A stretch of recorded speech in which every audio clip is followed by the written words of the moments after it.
Hare Krishna, everybody. Welcome to session 7 of our Bhagavad Gita course.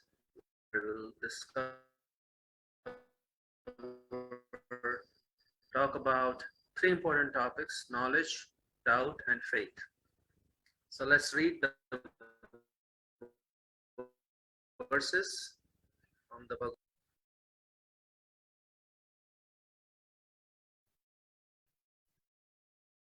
In fact, the whole Bhagavad Gita is actually about transcendental knowledge and transcendental faith. So in chapter 2, Krishna says, "My dear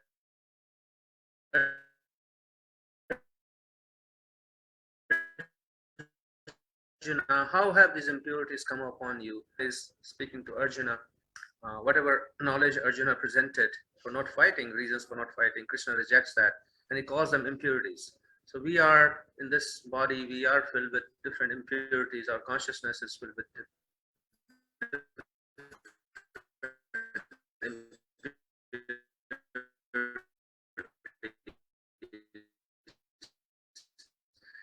and without knowing the value of the need to get true knowledge. And he says, in the lack of this knowledge, we basically yield to this degrading importance. And a petty weakness of heart overcomes us. So therefore, we want to get this true knowledge so that we are not overcome by our weaker nature. And Krishna chastises Arjuna in text 11. He says, while speaking learned words, you are mourning for what is not worthy of grief. Those who are wise lament neither for the living nor for the dead. So, in lack of true knowledge in our heart, uh, we may be learned in so many different subject matters of this world, but that knowledge is actually not what is really going to free us. That knowledge basically entangles us more and more to this material world, and either we mourn for what is not worthy of grief, or we hanker for something that is also not worthy of hankering for. So uh, we have to learn. I guess Krishna is saying that Arjuna needs to learn this true knowledge, and he says in text 39 that uh, I have described this knowledge to you through analytical study. Now listen as I explain it in terms of working without fruitive results. When you act in such knowledge, you can free yourself from the bondage of work. So that is one of the prime objectives of getting this knowledge, transcendental knowledge. The knowledge that can free us from the cycle of work, the karma that comes from work, and that brings us back and back again and again into this material world.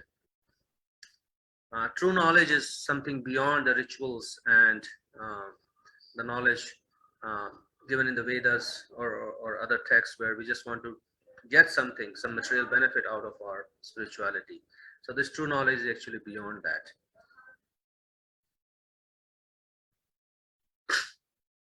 In chapter 3, Krishna says, thus knowing oneself to be transcendental to the material senses, mind and intelligence, O mighty armed Arjuna, one should study the mind by deliberate spiritual intelligence, and thus by spiritual strength conquer this insatiable enemy known as lust. That is another purpose of true knowledge, is to help us become free from this lower nature, insatiable lower nature called lust. Because knowledge about this material world just increases our lust to enjoy this material world more and more in more sophisticated ways. But true knowledge actually frees us from this base um, quality in us called lust. Chapter 4, text 1, Krishna says, I instructed this imperishable science of yoga to the sun god Vivaswan, and Vivaswan instructed it to Manu, the father of mankind, and Manu in turn instructed it to Ikshvaku. So Krishna is describing uh, the sequence, how this transcendental knowledge has appeared in this world. It all starts from Krishna. Krishna is the source of all this transcendental knowledge. And this knowledge is imperishable. So it's not that when Krishna first spoke the Bhagavad Gita 5,000 years ago to Arjuna, that was the beginning of Bhagavad Gita. Bhagavad Gita has existed forever. This knowledge is eternal. So in this particular universe, Krishna first gave it to sun god Vivaswan, and through Vivaswan it came to his son Manu, and from Manu it was given to this great king called Ikshvaku, and then it was passed on. So Krishna keeps on giving this knowledge to great souls who pass it on through this chain. And he says the supreme science was thus received through the chain of disciplic succession, and the saintly kings understood it in that way. But in course of time, the succession was broken, and therefore the science as it is, appears to be lost. So this is the very important concept called disciplic succession. This transcendental knowledge is not just given to one-off person. Krishna creates a school uh, of a chain of teachers. So one after the other, the guru teaches his disciple or student who teaches it to his student, and like this knowledge is passed on in an unbroken chain of teachers. It's a life tradition, and therefore the sanctity of this knowledge is kept. And every link or every guru in the chain, they kind of maintain the conclusions of this knowledge. They neither add or subtract to this knowledge base. They do not add their own conclusions or new novel ideas, because all these truths are are eternal, and there's nothing to be discovered or invented new. So that is the purpose of this disciplic succession. It's like a transmission um, pipeline which is bringing this knowledge from Krishna to us. Um, and Krishna is speaking in text 3 that this very ancient science of relationship with the Supreme is today told by me to you because you are my devotee as well as my friend, and therefore you can understand this transcendental mystery of the science. So Krishna is also revealing the qualification to receive this transcendental knowledge, that we have a little bit of faith and devotion to the Supreme to understand this mystery, because this is a mystery. It's not we cannot capture this knowledge just by our analytical or critical ability to study a text and understand this knowledge. It is only understood. This mystery is only understood by Krishna revealing it to us. So one of the aspects of this transcendental knowledge is to know that Krishna is eternal. His body is eternal, and he is appearing in this world, um, not like us who have to appear with a material body and we have to die again. When Krishna appears, he appears in his own spiritual body. Um, in text 10, he says, being freed from attachment, fear, and anger, being fully absorbed in me and taking refuge in me, many persons in the past became purified by knowledge of me, and thus they all attained transcendental love for me. So this is one of the key benefits of this transcendental knowledge about Krishna, that we become purified of all our karmic reactions, all our sinful tendencies, ignorance, and then we attain the transcendental love for Krishna by this transcendental knowledge. And how one can acquire this transcendental knowledge, Krishna says in text 34, just try to learn the truth by approaching the spiritual master, inquire from him submissively, and render service unto him. The self-realized souls can impart knowledge unto you because they have seen the truth. So this knowledge cannot be just learned just by reading books. One has to approach a spiritual teacher, a spiritual guide who is expert, and who also has a spiritual teacher and guide in that chain. And then what do we have to do is to inquire from that person, him or her submissively, and render service unto that person. So when the spiritual teacher is pleased with our attitude of submission and service, then the knowledge that they are imparting will enter our heart and it will cause a transformation in our heart. And this is the secret of receiving this transcendental knowledge from a guru. And how can we, what is the test, what is the symptom of that we have received this knowledge? Krishna says, having obtained real knowledge from a self-realized soul, you will never fall again into such illusion. For by this knowledge, you will see that all living beings are but part of the Supreme. in fact, that they are mine. So this is the test of receiving this knowledge, that we see all living beings. We'll start seeing all living beings as part of Krishna, and it will treat everybody with love and service. So now he gives the symptoms or benefits of this transcendental knowledge. He says, even if you are considered to be the most sinful of all sinners, when you are situated in the boat of transcendental knowledge, you will be able to cross over the ocean of miseries. So Krishna is comparing this transcendental knowledge as a boat. Just like to cross over a vast ocean, we need a boat, a strong boat, or a ship. So this knowledge is considered like that. This ocean of material existence is otherwise insurmountable. And Krishna compares this knowledge to blazing fire. As a blazing fire turns firewood to ashes, O Arjuna, so does the fire of knowledge burn to ashes all reactions to material activities. So all the past karma that we have accumulated in millions of lifetimes, that is all burned to ashes by this fire of transcendental knowledge about Krishna and the soul. In text 38, he says, in this world there is nothing so sublime and pure as transcendental knowledge. Such knowledge is the mature fruit of all mysticism, and one who becomes accomplished in the practice of devotional service enjoys this knowledge within himself in due course of time. So just by this knowledge is described by Krishna as most sublime, most cherishable thing to obtain in this material world.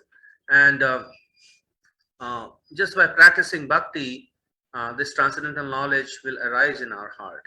So it will become a realized knowledge. That's what Krishna is mentioning. So right now we are studying this transcendental knowledge through our mind, through our faculty of our senses.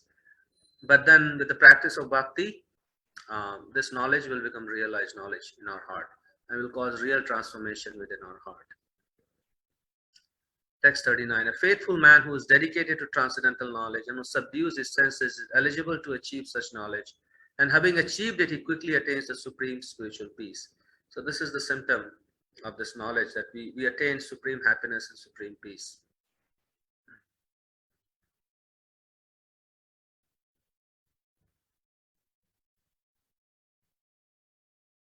Text 41, Krishna says, one who acts in devotional service, renouncing the fruits of his actions and whose doubts have been destroyed by transcendental knowledge, is situated factually in the self. So this transcendental knowledge again removes all our karmic reactions and removes all the doubts. Text 42, therefore the doubts which have arisen in your heart out of ignorance should be slashed by the weapon of knowledge. Armed with yoga, O Bharata, stand and fight. So weapon of knowledge, the knowledge is compared to a weapon which can destroy all the doubts that have arisen in our heart, or all the doubts about who we are, what is the purpose of life, who God is. These are all doubts that we are carrying. So that can be destroyed by this weapon of transcendental knowledge.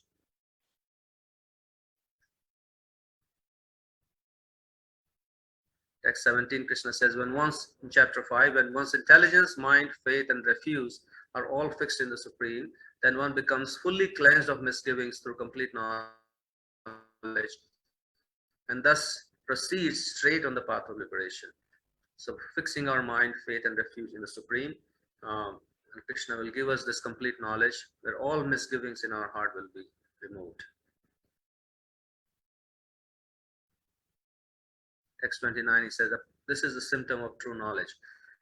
A person in full consciousness of me, knowing me to the ultimate beneficiary of all sacrifices and austerities, the supreme lord of all planets and demigods, and the benefactor and well-wisher of all living entities, attains peace from the pangs of material miseries.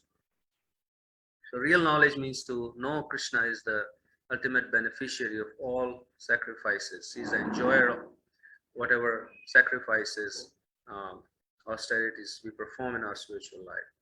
He's the supreme lord. He's the master of all planets and everybody, and he's the ultimate controller, and he's the ultimate benefactor and well-wisher of all living entities, including ourselves. So when we have this knowledge about Krishna, then we can become free from the pangs of all material miseries. This is symptom of being in true knowledge. In chapter 7, Krishna says, I shall now declare unto you in full this knowledge, both phenomenal and numinous. This being known, nothing further shall remain for you to know. And this knowledge is so powerful that Krishna is giving it to Arjuna. This is the knowledge about both this material world, which is phenomenal, and numinous means knowledge about the spiritual world. So after knowing this, there is nothing further to be known. This is the pinnacle of all knowledge.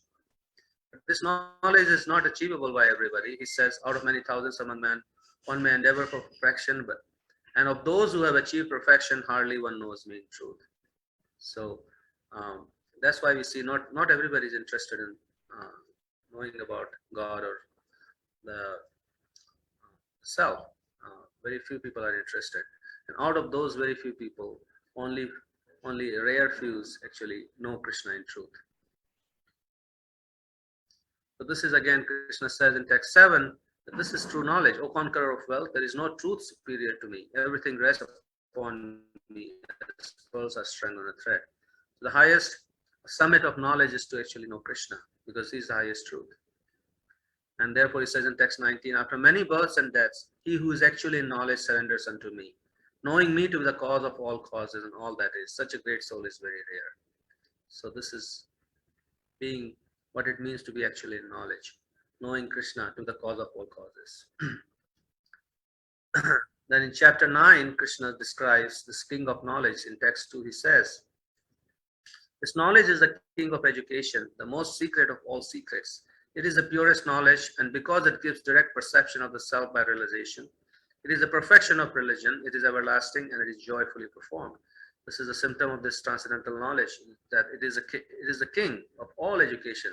We spend so much time going to school and college and learning so many subject matters, but none of that knowledge is sufficient to free us from the cycle of birth and death. It doesn't free us from our karma, it increases the karma. But this knowledge of the Bhagavad Gita, Krishna says, is the king of education. This is the highest knowledge. And it is pure, and it can give anybody direct perception of the self, of God, by personal realization. And it is the perfection of all spiritual practices. It is everlasting. Whatever knowledge we get in school and college, we very quickly forget, even in this life, what to speak of carrying it over to the next life. But this knowledge that Krishna is giving us, that we are learning in Bhagavad Gita, it is everlasting. It always stay with us in this life and the next life and that. And it is joyfully performed. There's so much joy in reading the Bhagavad Gita, learning about Krishna, and unlike other methods of knowledge where we have to strive very hard to acquire it and strive very hard to maintain it. Here in text 3, Krishna is talking about this topic about faith. He says, those who are not faithful in this devotional service cannot attain me or conqueror of enemies. Therefore, they return to the path of birth and death in this material world. So it's talking about the importance of having a little bit of faith in Bhakti and Krishna, which is necessary for us to make progress. In chapter 10, Krishna is again teaching us about who he really is. He's saying, I am the source of all spiritual and material worlds. Everything emanates from me. The wise who perfectly know this engage in my devotional service and worship me with all their hearts. So in chapter 10, text 8, 9, 10, and 11, this is called the essence of the Bhagavad Gita in these 4 verses. So he's explaining here that he's the source of everything. And one who knows him like that, then naturally one will want to serve Krishna with loving devotion, with all their hearts. And what is knowledge? How do we acquire this knowledge about Krishna? The thoughts, he reveals that in text 9. The thoughts of my pure devotees dwell in me. Their lives are fully devoted to my service, and they derive great satisfaction and bliss from always enlightening and one another and conversing about me.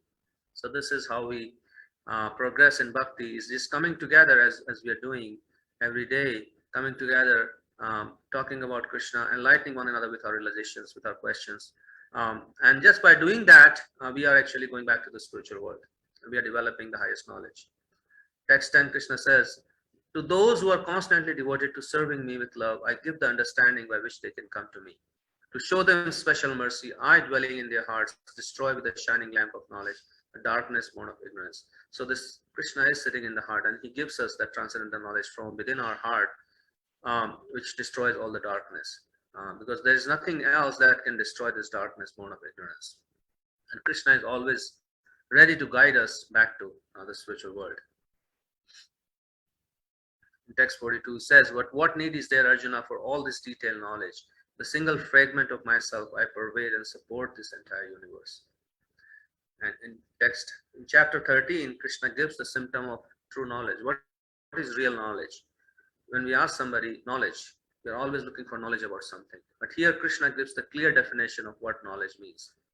He says in text 8 to 12, humility, pridelessness, non-violence, tolerance, simplicity, approaching a bona fide spiritual master, cleanliness, steadiness, self-control, renunciation of the objects of sense gratification, absence of false ego, perception of the evil of birth, death, old age, and disease, detachment, freedom from engagement with family, home, and the rest, even mindedness amid pleasant and unpleasant events, constant and unalloyed devotion to me, aspiring to live in a solitary place, detachment from general mass of people, accepting the importance of self-realization, and philosophical search for the absolute truth. All these I declare to be knowledge, and besides this, whatever there may be is ignorance.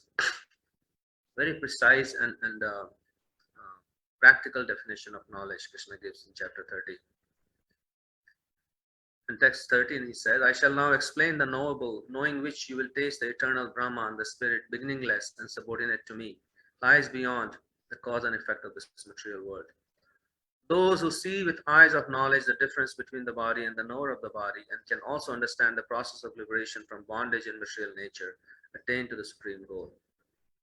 So, what is knowledge? Knowledge is the fundamentals of knowledge is to understand the difference between the body and the knower of the body, which is the soul, and also the super soul. That is true knowledge. In this material world, we are just concerned with acquiring knowledge about this material world, the qualities and the laws of material nature, physics, chemistry, biology. All those subject matters are just dealing with this body. But do we really understand the difference between the body and the soul? There is nobody teaching us uh, what is body, what is soul, what is the difference. That is real knowledge, Krishna is saying. Chapter 14. Krishna says, the Supreme Personality of Godhead said, again I shall declare to you this supreme wisdom, the best of all knowledge, knowing which all the sages have attained the supreme perfection. That's what we want to get. All the sages, what knowledge they had that Krishna gave them, we want to get this knowledge, and Krishna is making it available to us.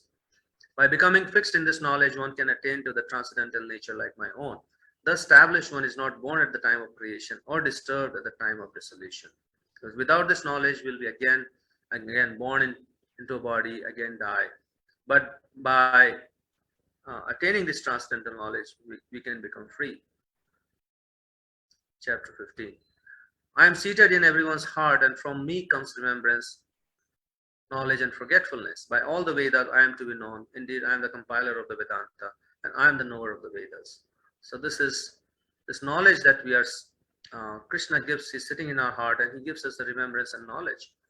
When we want to seek him, then he gives us the knowledge by which we can come to him. When we want to enjoy in this material world, then he gives us the knowledge how to enjoy this material world and completely forget him.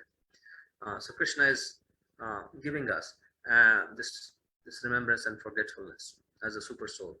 And then he says he's the source of the Vedas, he's the compiler of the Vedas. All the Vedas are actually meant to know him and discover him. Text 19, he says, whoever knows me as a supreme personality of Godhead without doubting is the knower of everything. He therefore engages himself in full devotional service to me, O son of Bharata. Text 20. This is the most confidential part of the Vedic scriptures, O sinless one, and it is disclosed now by me. Whoever understands this will become wise, and his endeavors will know perfection. So this is the most secret of all secrets, is to know about Krishna. And chapter 16, he says, he who discards scriptural injunctions and acts according to his own whims and fancies attains neither perfection nor happiness, nor the supreme destination. One should therefore understand what is duty and what is not duty by regulations of the scriptures. Knowing such rules and regulations, one should act so that he may gradually be elevated. So when we disregard what is given in this wisdom text and just live our life according to our own whims and fancies, then very soon we get into trouble. We are not happy, we are not peaceful. But on the other hand, when we follow what this wisdom text recommend, then our life becomes very happy and peaceful. Krishna talks about different kinds of faith. He says faith can be in the mode of goodness, passion, or ignorance. And based on one's existence, one develops a particular kind of faith. So in the mode of goodness, a faith, in the mode of goodness, one worships higher entities to get some result back. In the mode of passions, one worships the demons or demoniac forces. And those in the mode of ignorance, they worship ghosts and spirits, even lower entities.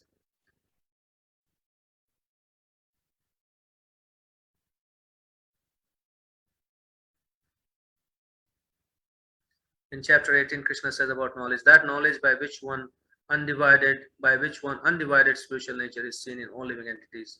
Though they are divided into numerous forms, you should understand it in the mode of goodness. In the mode of goodness, the knowledge means we see all living entities as spiritual.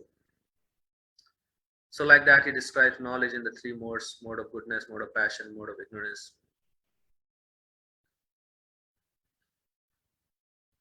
In text 30, he says, O son of Pritha, that understanding by which one knows what ought to be done and what ought not to be done, what is to be feared and what is not to be feared, what is binding and what is liberating, is in the mode of goodness. That understanding which cannot distinguish between religion and irreligion, between action that should be done and action that should not be done, is in the mode of passion. And in illusion, uh, darkness, always striving in the wrong direction, is the mode of understanding. That kind of understanding is the mode of ignorance. And then when Krishna gives this knowledge, he gives us a choice whether to act on it. He wants us to deliberate on this fully and then act as we make the right choice. He says, in 64, he says, because you are my very dear friend, I am speaking to you my supreme instruction, the most confidential knowledge of all. Hear this from me, for it is for your benefit. And this is the final conclusion he gives. Always think of me, become my devotee, worship me, and thus you will come to me without fail. I promise you this because you are my very dear friend. Abandon all varieties of religion and just surrender unto me. I shall deliver you from all sinful reactions. Do not fear.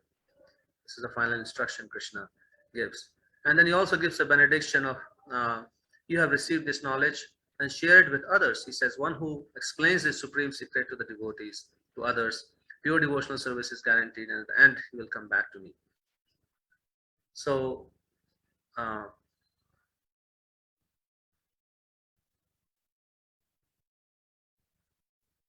anyways, this is the reading from this section about knowledge, transcendental knowledge, faith, and doubt.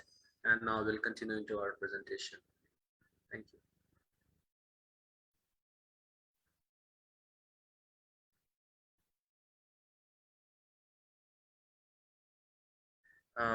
In this session, we'll be talking about three main topics which are discussed in great length by Krishna: knowledge, faith, and doubt, in the reverse order. We'll start with doubt, and then we'll talk about faith. What is faith? What does Krishna say about it? And what is knowledge?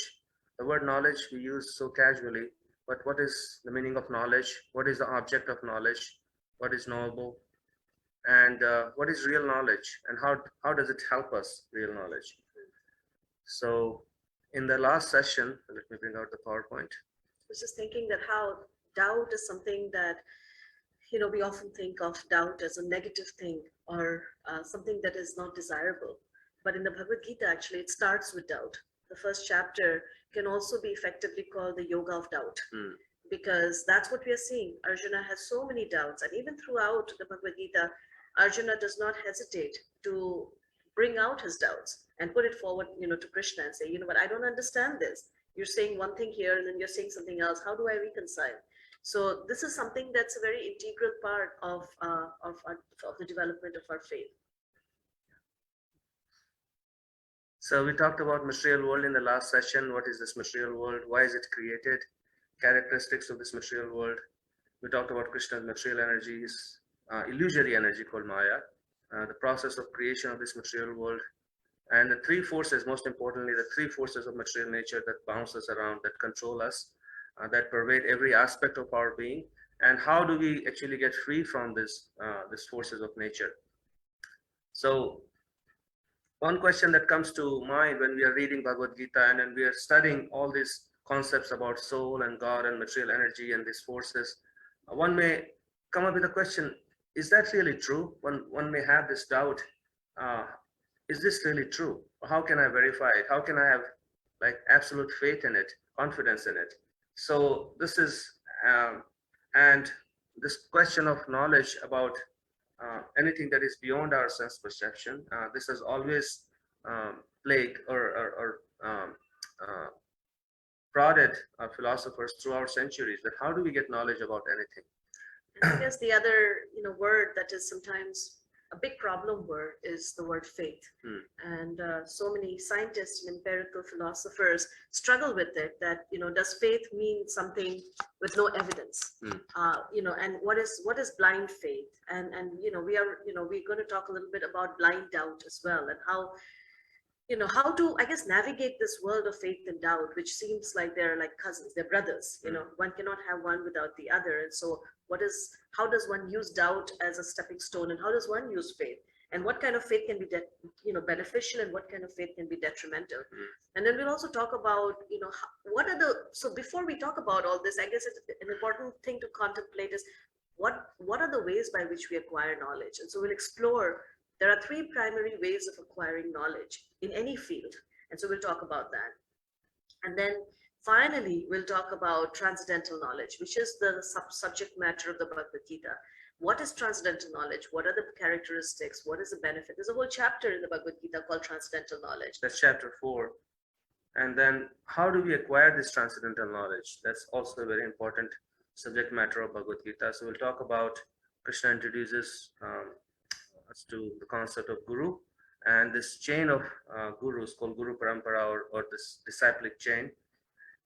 So we'll talk about that, and we'll end with a system, a check and balance system of this transcendental knowledge. Because sometimes when we hear about faith and transcendental knowledge, it seems like this is not verifiable. I'm a person of like science, and how do I really put my trust in this? So there is a check and balance system of this transcendental knowledge. It is not blind. It is very, very scientific. So let's jump into our presentation with this sweet little interaction. Oh, wait a minute. Just hold on one second. I have to share the sound. I always forget that.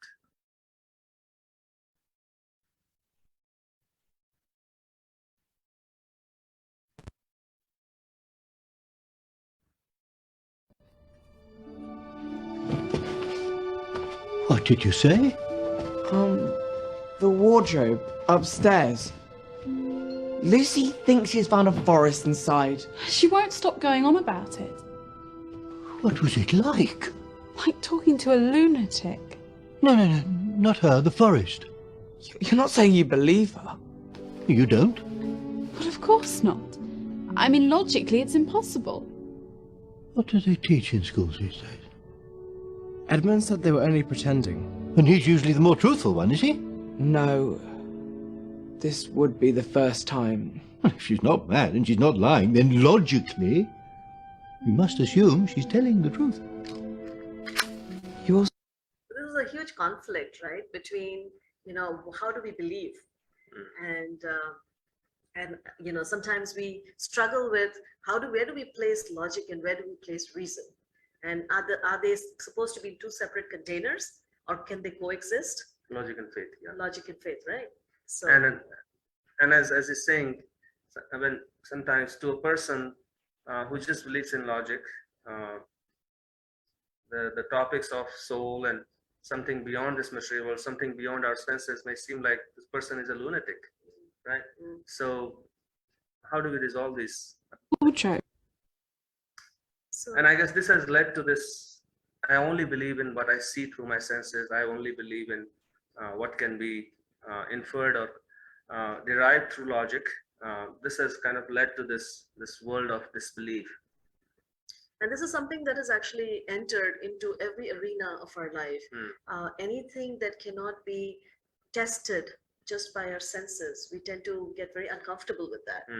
And so in modern times, disbelief has so far entered into the essence of our existence that both faithlessness and faith have become fundamentally two varieties of faithlessness. So this culture of disbelief has led to this, faithlessness, and that has, generated a certain environment in our society where we really don't have something to, hope for, to believe in, right? We live in a sort of very cynical and a world where there is no possibility other than what we, and even actually, there are actually books, there are scientists. In fact, there's a very nice movie called Expelled, No Intelligence Allowed. And there are others as well, where even when we stumble upon something that does not fit our current paradigm of disbelief, then we are not able to reconcile both of them, and we dismiss that because it doesn't fit the existing paradigm of what we think is possible. Yeah, and this um, so like faithlessness and faith, which is here referring to kind of a blind faith without any philosophical basis, they are not, both of them are not healthy. And I guess finding the middle ground where faith is based on some experience, some philosophy is what Bhagavad Gita is presenting, that hey, this is not just completely, just because we cannot see it, it doesn't mean that it doesn't exist. And I guess that is the question of the first aphorism of the Vedanta Sutra. It says Athato Brahma Jigyasa, that now that you have this high intelligence, let's inquire about the higher truths. And that requires even a scientist or somebody who does an experiment, they haven't, when you start an experiment, you don't have the full truth in front of you, right? You need to have some faith in something to be able to move forward. So that's what we'll explore further.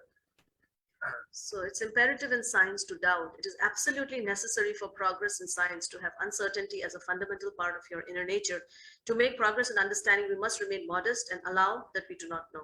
So it's very interesting because in Bhagavad Gita, Krishna actually describes humility, which is, which one could say is like this sense of not knowing, right? That I do not know, but I would like to know. This uncertainty is actually the first ingredient of knowledge. So here, we read how Richard Feynman is saying the same thing, that we have to remain modest and allow that we do not know. And there is a little bit of faith or uncertainty that is required. There's doubt about particular object of knowledge, but there is faith in the process, right? Both of them simultaneously go together. I like this very much. If you don't have doubts, you're either kidding yourself or asleep. Doubts are the ants in the pants of faith. They keep it alive and moving. So, and I love, the other one is also really good. This is a Zen master. He says that doubt is essential to enlightenment. Great doubt, great awakening. Small doubt, small awakening. No doubt, no awakening. So doubt is necessary, but what kind of doubt is good and what kind of doubt is not good? We'll explore that in the next. But I guess, if you think about it, all the great, like the Bhagavad Gita starts with this great doubt. It's like as great as it can get, right in the middle of a battlefield, breakdown. But inquiry, that doubt leads to inquiry. So here the Bhagavad Purana talks about doubt being a symptom or characteristic of intelligence. It says doubt, misapprehension, correct apprehension, memory, and sleep, as determined by their different functions, are said to be the distinct characteristics of intelligence. So all these things are necessary for us to inquire further about any subject matter, actually. So doubt is not necessary. In fact, it's the first starting point, doubt. Yeah, samshaya. And then misapprehension, which means that we maybe not understand it completely. And then correct apprehension. And then memory, right? And sleep, need sleep. So we wanted to explore two words, which maybe sometimes we tend to put them together, but they actually have distinctly different meanings. One is doubt, and the other is cynic. So doubt means in Latin it means to palm, to hold, to touch, to examine, and so that's looking at something very critically and trying to understand that. That is the meaning of good doubt, the open-minded doubt, a doubt based on inquiry, desire to learn. And the not so good kind of doubt is a cynic. Cynic means in dog-like denial, doubting, scoffing. Even when somebody gets the correct answer or the right answer, then also there's perpetual doubt, being doubtful about everything. Actually, I remember, can we just remove the blur? Because every time I move. Okay, Just one second. Virtual back.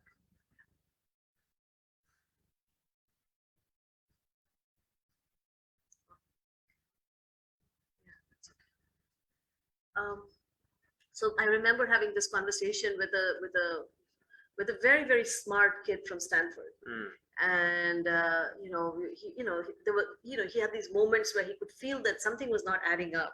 And that, but so, we were just talking about how sometimes when we have this sort of discomfort, this feeling of discomfort, that there is some wedge there, then, we have two options. One is to just say, well, I'm not going to think about it because, that's not what everyone else is thinking. Or I could follow that thread and I can see where it takes me. So that ability to follow that thread and see for oneself, if there is a reality beyond what we actually see in sort of a general way, then that is actually, that's where doubt actually becomes our friend.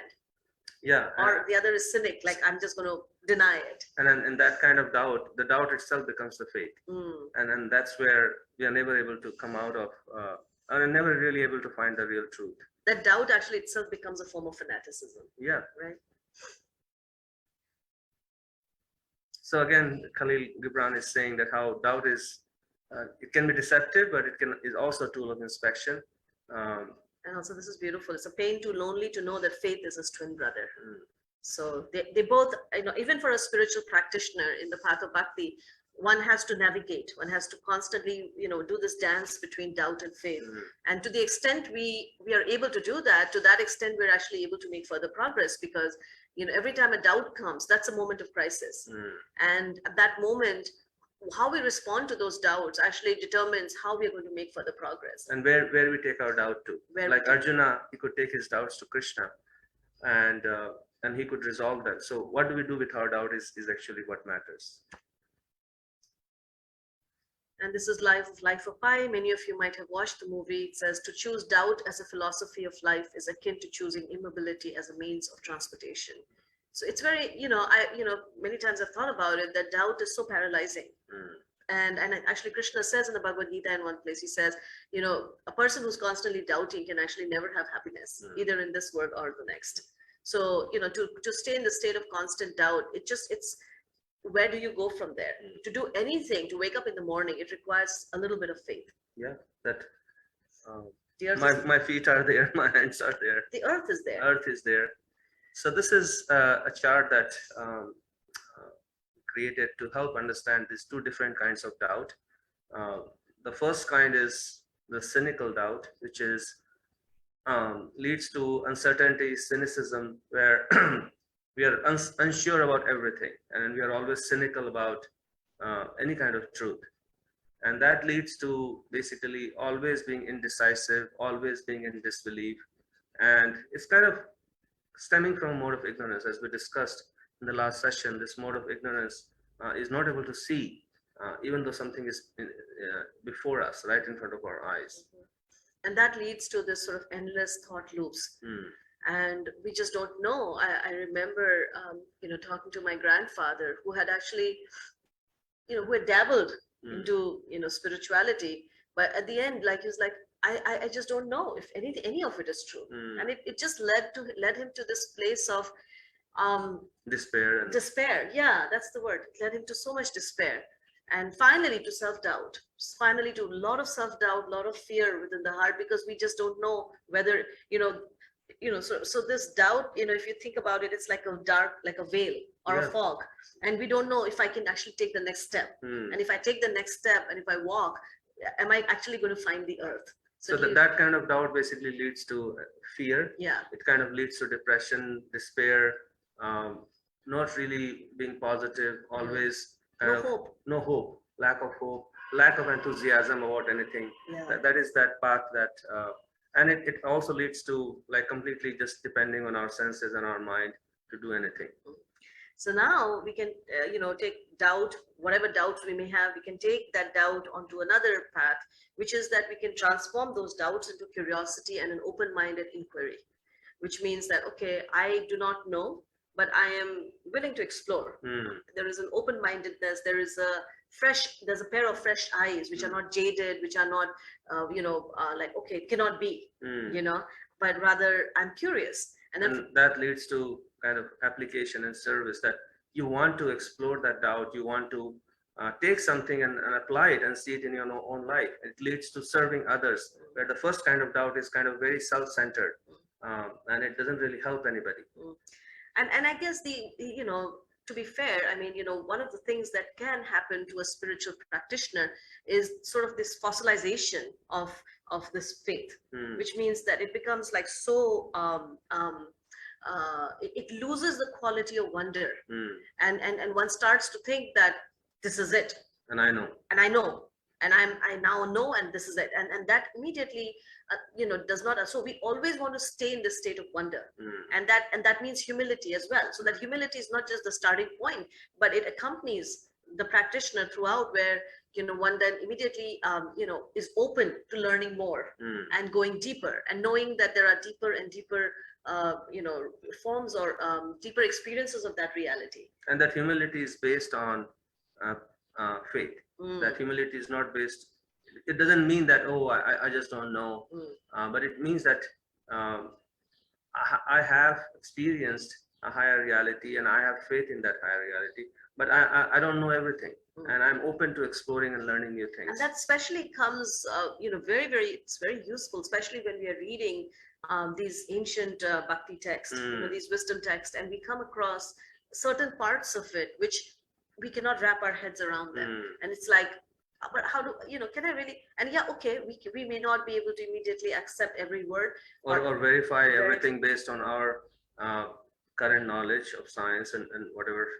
So we just, but we have enough open-mindedness or enough humility to know that there could be things beyond my, reach, right? And so one thing that we learned is that, some of those things we can just learn to bracket them and say, okay, we'll get to it maybe at some other point. And in the meantime, I just continue. And then what that does, that mindset actually leads to this place of transcendental knowledge, because ultimately this knowledge is actually revealed, from within. And so when we wait and we are patient with that, with that which we don't understand, or maybe those doubts that we may have within our heart, then and we still continue to explore and practice and apply and serve and do all that, then gradually that knowledge actually fructifies. Just like when we plant a seed, we allow that seed to grow, and we water it daily, and then one day there'll be a fruit. Yeah, so this doubt, in conjunction with curiosity, inquiry, faith, application, service, wonder, humility, you can think of it. Yeah. All these things together, they lead to transcendental knowledge. All of them are needed. So is doubt a question, or is it the way to an answer, or is it a dead end along which one should not venture? Is doubt the sign of a weakening faith, or is it a higher understanding's opening gate? To slay doubt with knowledge's sword I resolve, for study of scripture will all doubts dissolve. But alas, study brings more questions than answers. Fearing my doubts may be true, my heart shudders. So this is actually one of the qualities of someone who is studying or who's trying to practice spiritual life, is that a good study session means you'll come away with more questions than answers. And that doesn't mean that there is something wrong. It just means that there's something right. And it also doesn't mean that we cannot get answers. It just means that we are getting more answers, that is increasing our appetite even more. It's not like when we eat a meal, then after eating the meal, we don't feel like eating anymore, right? But this is different. When we eat, when we get this transcendental You can read the thing. our appetite for transcendental knowledge is even more. In fact, in all these years, even after, practicing for all these years, we still, both of us, feel that we have, it's like our database of questions has not run out. In fact, it seems to be growing even more. And that's what keeps spiritual life alive. I mean, it would be quite sad to get to a place where it's like, I know it all now, right? So, it's the nature of spiritual life. It's an unlimited ocean. And the more we know that we do not know. And the more we desire to know, right? And that's the wonder of it. So, quite an unusual person to talk about faith, but we'll hear from him. Not in the sense of faith as meaning belief in something for which there is no evidence. There are various senses of faith in which scientists do participate. Those branches of science which I don't understand, for example, physics, it could be said, I suppose, that I have faith that physicists understand it better than I do. And so when I say something that physicists tell me, such as that there was nothing before the Big Bang, you're not allowed to talk about the word before. in the context of the Big Bang. I sort of have faith that physicists understand enough to be allowed to say that, even though I don't understand why they're allowed to say that. But it's not faith, it's not blind faith, it's not faith in the absence of evidence. It's faith that's based upon confidence in the scientific method, in the scientific peer review process, the fact that I know that there are other physicists who can test, verify, criticize the views of any one physicist. So it's not the same as religious faith, which is based upon no evidence at all. So I guess responding to this is a very pertinent question. Richard Dawkins is presenting that religious process doesn't have evidence, the religious process doesn't have. So here, I guess what we are presenting is that the bhakti process is actually very similar to the so-called scientific process, because in bhakti process also there is evidence, there is peer review as he's talking about, and there is very rigorous examination of all the facts. It's not just somebody is coming and saying something without any verification. Everything is very scrutinizingly verified and verifiable. Verifiable. And I guess the other thing is that, you know, there are many scientific facts that we accept because some scientist somewhere, after years and years and years of going through his PhD, you know, doctorate, whatever, being in the lab, you know, he's able to verify it and he gives it to us and we accept it. But what's beautiful about the process of, you know, and that's why Prabhupada actually uses the you know, the words, the science of self-realization, is because that same, it can actually be applied and verified by anyone. So it's not just an elite group of people who can verify it, but anyone, any one of us can take this process and apply it and actually see the evidence for oneself. So then in that sense, it becomes even more scientific. Even right? more scientific. And the beauty of it is that, so the heart or the consciousness becomes the lab. I remember when I was learning Ayurveda, and I asked him, I said, I asked him a question, and you know, my teacher, he said, he gave me a piece of almond and he said, go to that room, chew that almond, sit there with the almond, come back and tell me what taste, what did you taste? And then he said that your body itself is the lab. And that was such a profound moment. And it's the same thing that in bhakti, our consciousness is the lab. And all that we are reading, and actually, by the way, there are two words in Sanskrit that are used to describe this experience. One is called jnana. The other is vijnana. So jnana means theoretical knowledge, philosophical knowledge. So what we are accumulating by the study of Bhagavad Gita, that's, you know, in the realm of, okay, I now know. And then vijnana means now I apply that. So when we apply that, that's when we get our evidence.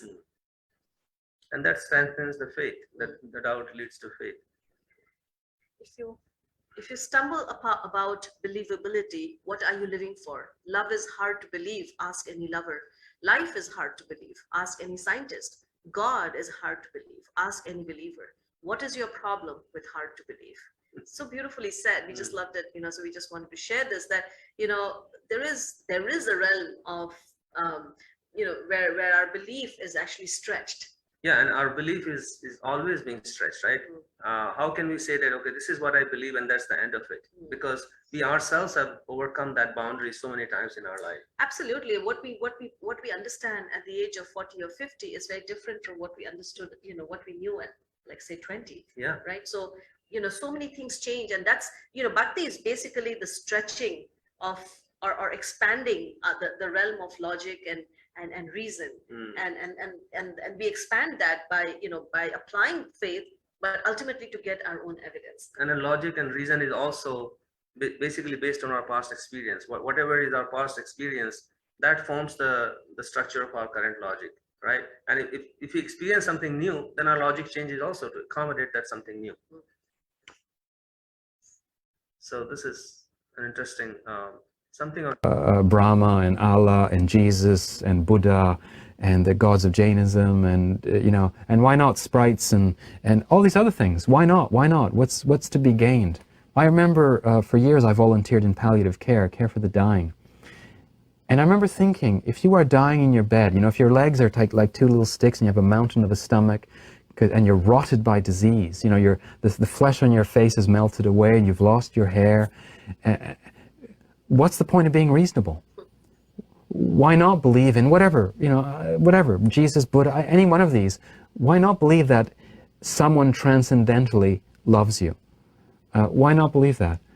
And so why not live that way, to entertain that notion that the operating principle of the universe is love? Why not believe that? In the meantime, still be reasonable, still use reason to improve your life. But once reason fails you, why not believe in this great plan, this great cosmic plan where ultimate realization is this massive act of love? Why not? I just really love the way he says it. Let's just skip this. Just 1 second, I'll share this video. I had it open. This is a beautiful conversation.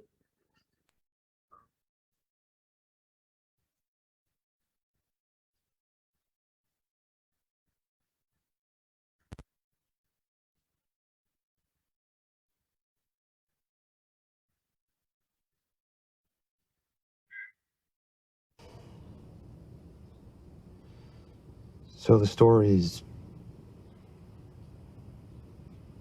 both the zebra and the sailor broke their leg, and the hyena killed the zebra and the orangutan. So the hyena is the cook, the sailor is the zebra, your mother is the orangutan, and you're the tiger.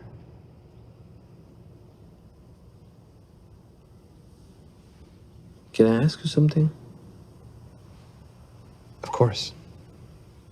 I've told you 2 stories about what happened out on the ocean. Neither explains what caused the sinking of the ship. And no one can prove which story is true and which is not. In both stories, the ship sinks, my family dies, and I suffer. True. So which story do you prefer?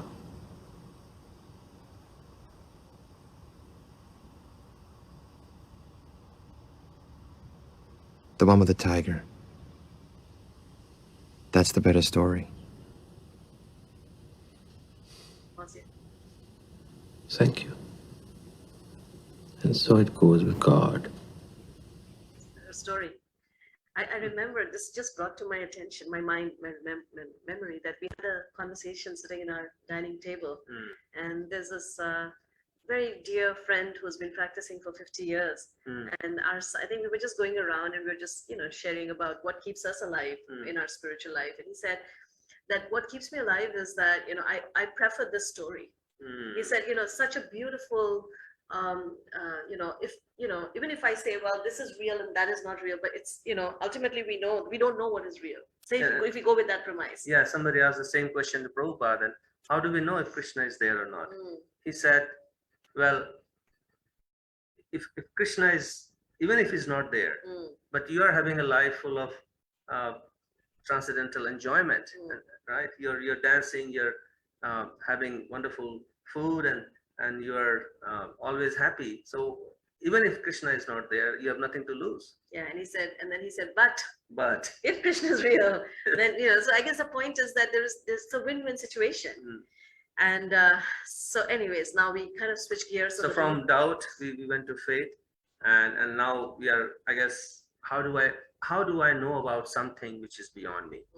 Or how do I know anything? How do I know anything? How do I know reality? And so the Vedas, they describe 3 primary ways, and there are more secondary ways of understanding reality. So the first one is sense perception, which is in Sanskrit it's called pratyaksha.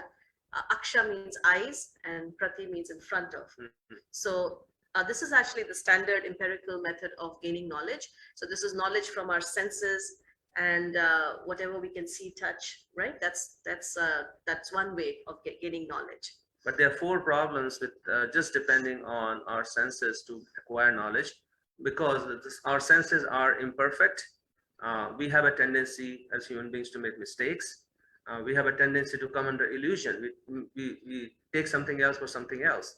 And the last one is our tendency to cheat. Even after knowing every human being has some tendency to cheat. And therefore, we cannot fully depend on our sense perception to acquire knowledge. So no matter how perfect we have the peer review and how perfect our instruments are, they are never perfect. And there is always a chance of making mistake and Also, becoming an also illusion. our senses themselves have limited range. Yeah. The eyes can only see under special conditions. The ears can only hear a certain, Bandwidth of sound. bandwidth of sound. So our senses are limited, and that's something that is just a fact. And therefore, the instruments that we make with our senses, they are also limited. Mm. So we cannot depend on the perfect telescope to give us the perfect knowledge because everything is limited. Mm. So that's the first one, and then the second one is speculation or anuman.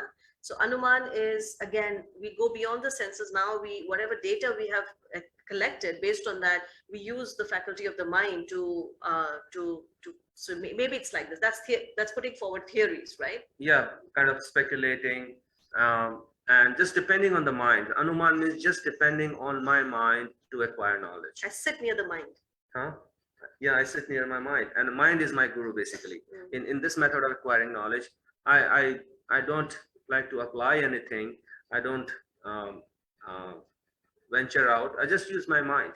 And so, of course, from the Bhakti perspective, the mind is what we want to overcome. And we talked about this in our previous session, how the mind is our best friend. It can also be our worst enemy.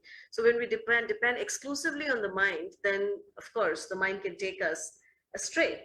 Yeah, because it's always tainted with prior biases, right? My mind may look at something and come with one conclusion. Your mind, because of your background, will come with a different conclusion. So how do we find the reality in that case? And third that the Vedas talk about is Shabda Brahman, or sound, transcendental sound, or experts.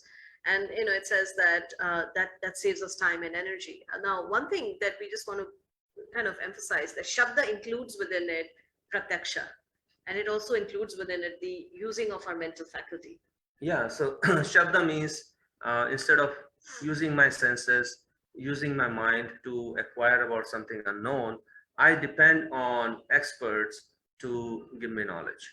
And it could be expert in any kind of field. And then that is, we have an experience, like if I have a disease, then I'll go to a medical expert. If I need financial advice, then I'll go to a financial expert. So similarly, for spiritual knowledge, when we go to a spiritual expert, it really saves us time, because with my limited senses and mind, I cannot really find out about things which are beyond me. And therefore, it creates so much confusion. So this is, going back to human perception, which is the first of our, what we were talking Ways of about. acquiring knowledge. It's very interesting. I never knew about this, and this really made so much sense that according to science, there is a Umwelt factor. let's see. And gamma rays and X-rays and microwaves, all kinds of things that are completely invisible to you, even though it's the same stuff. Now, why is it invisible to you? Because you don't have specialized biological receptors for picking up on it. So as far as you're concerned, it doesn't even exist. Now, it turns out that not all animals are limited to the same range we are. So, for example, snakes see in the infrared range, so they can see a little bit farther out than we. Yeah, so that's the whole point, that different animals can see in different ranges. So this is kind of bringing out our limitations. So just depending on. So this Umwelt factor, if I remember, is like a little slice. It's like a small little window through which we are able to see the world. Reality. And that's our, that's what we think is the reality for us, because we're just, it's like, suppose we were in a house and there was this tiny little window cut out for us, and we would just, look out of that window. We would only see what we could see through that tiny window. And so that's why there's a limitation to human perception. And therefore, what happens is that like somebody discovered something, like for example, Newton, he came and discovered the laws of motion. And then, and for him, the reality was molecules and atoms and things like that. Comes Einstein later on, and he comes with a theory of relativity, and would completely change what Newton had proposed. So the reality completely changed. And then comes Heisenberg, and he says that nothing is certain, right? An electron can be present in two places at the same time. So that completely kind of threw Einstein off. So we can see how when we just depend on our senses and mind, then the reality continually keeps on changing. The facts continuously keep on changing, and that really is kind of very unsettling to face. CNN and gamma.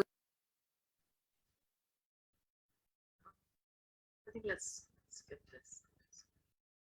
And then we talked about logic, which is the second kind of using our mind. Mind, yeah. So, or basically using the mind means using what we consider as logical. Yeah. Right, and to determine that this is within the realm, and we just play around with the possibility within what we consider as being. So this possible. experiment kind of like throws logic. About why it's interesting is about revealing how the apparatus works. This is an experience you can't logic your way out of. A fancy phrase people use is they're cognitively impenetrable. You can know that what you are perceiving is wrong, but you'll still perceive it that way.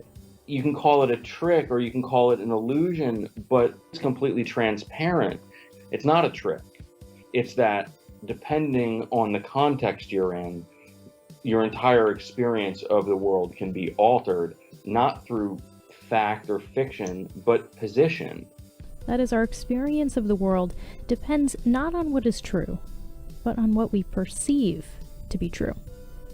On the other hand, Michael Landy says, our perceptual system is usually on the mark. Is it necessarily subjective? Well, it's inside you. That's kind of the definition of subjective. Is it veridical? Does it reflect what the world really is? Well, most of the time it's pretty close to veridical. I guess you could see it either way. I'm Flora Lichtman. Question about why it's interesting. So anyways, that's the limitation of knowledge through sense perception. Then the limitations of knowledge through speculation. So this classic example of 6 blind men come across an elephant and they touch different parts of it to find out what it is. And so one person says it's a fan who's touching the ears, and somebody who's touching the horn, they're saying it's a spear, and somebody says it's a snake. And different people come up with a different version of the reality just using the mental speculation. It's interesting that we just found out, actually, because we were in Kaziranga, which is the place of forest of elephants, and we had posted a video of elephants in our Instagram page.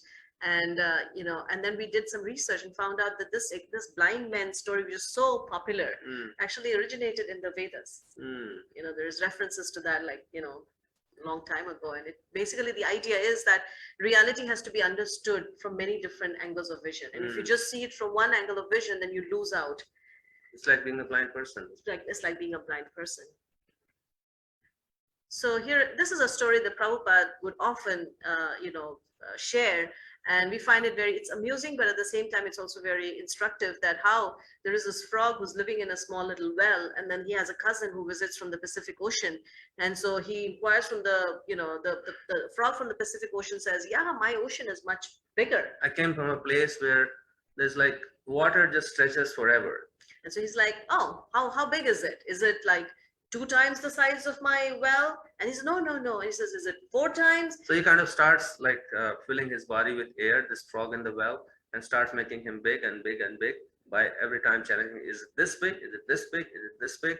And finally he explodes. Like he's so full of himself, he explodes. He explodes, So this is a story that is shared to this. We can also have that same mindset, that when we come across, this dimension, which is unlimited, infinite, right? So then we start projecting our own limited understanding of time and space. That, is it this? Can it be this big? Can it be that big? But it's unlimitedly big. So I guess our questions on the spiritual realm, basically, they all are filtered through our conditioning of this material world. So we think about space and time. What is feasible, what is not feasible, just based on our current experience. Exactly, or form. Yeah. That's another thing that troubles us so much, is when we see, how can soul have a form? How can soul have a form? About variety, how is that possible? So all of these different things are just because we are living in one dimension, and we find it hard to even imagine or even accept that there could be some other realities that we may not have. Or like everything has to have a beginning. So people ask, who created God? That question, who created God, is basically like this frog kind of question. Is it this big? So I think we'll just skip this. So I guess we always depend on experts. No matter who we are, although we may say that, oh, I don't have faith, faith is, I'm a man of reason and logic. But even a person of reason and logic also has faith. We have faith in traffic lights, we have faith in doctors, we have faith in the school. Or wherever we go, we need to have some amount of faith to even function in this world, because otherwise we won't be able to just do anything. You'll be paralyzed. Yeah, and actually, even like I often think of, you know, some people I know who are not at all philosophical, but you know, when you sit down and you know, they themselves don't consider themselves philosophical, but everyone has a philosophy which is based on some faith that, okay, if I just love my country, I'll be happy. If I just love my family, I'll be happy. If I just do good, I will be happy. So that, you know, we all have a happiness plan. Our happiness plan is based upon faith. Faith. So this Shabda Praman that we talked about, that this knowledge coming from experts in the Vedas, it is explored quite extensively, and it is said that how when the universe is first created, this knowledge, which includes not just spiritual knowledge but knowledge about this whole material realm, is kind of impregnated into the heart of Brahma by Krishna. And through different, Shabda means sound, and it also means transcendental sound. So this is, it first enters into the Mooladhara chakra of Brahma, and then it goes up, and then finally what comes out from the mouth of Brahma is the sound of the Vedas that we are studying. The Bhagavad Gita is also considered part of the Vedic literature. So this sound is very different because it is not coming from a mortal source. This sound is coming from Krishna, who is the supreme being, and therefore he is free from these four defects of imperfect senses, imperfect mind, cheating, coming under illusion, or making mistakes. So therefore that sound, when that sound is accepted in that capacity, then it is basically free from those defects.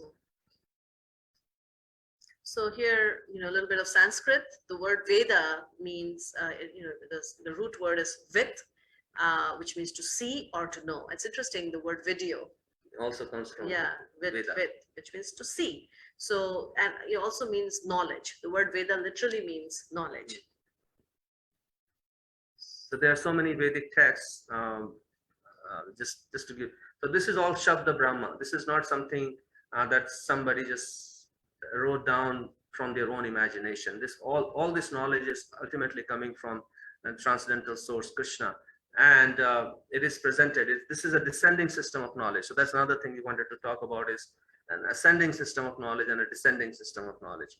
Ascending system of knowledge is I try to use my mind and senses to experiment and then find, but it's never reliable. Whereas a descending system of knowledge is coming from the ultimate source, and then who knows everything, and then he's passing it down and through a chain and through this transcendental literature, which we can trust, and we can develop a trust by learning and experimenting, practicing ourselves. Yeah. 7 minutes.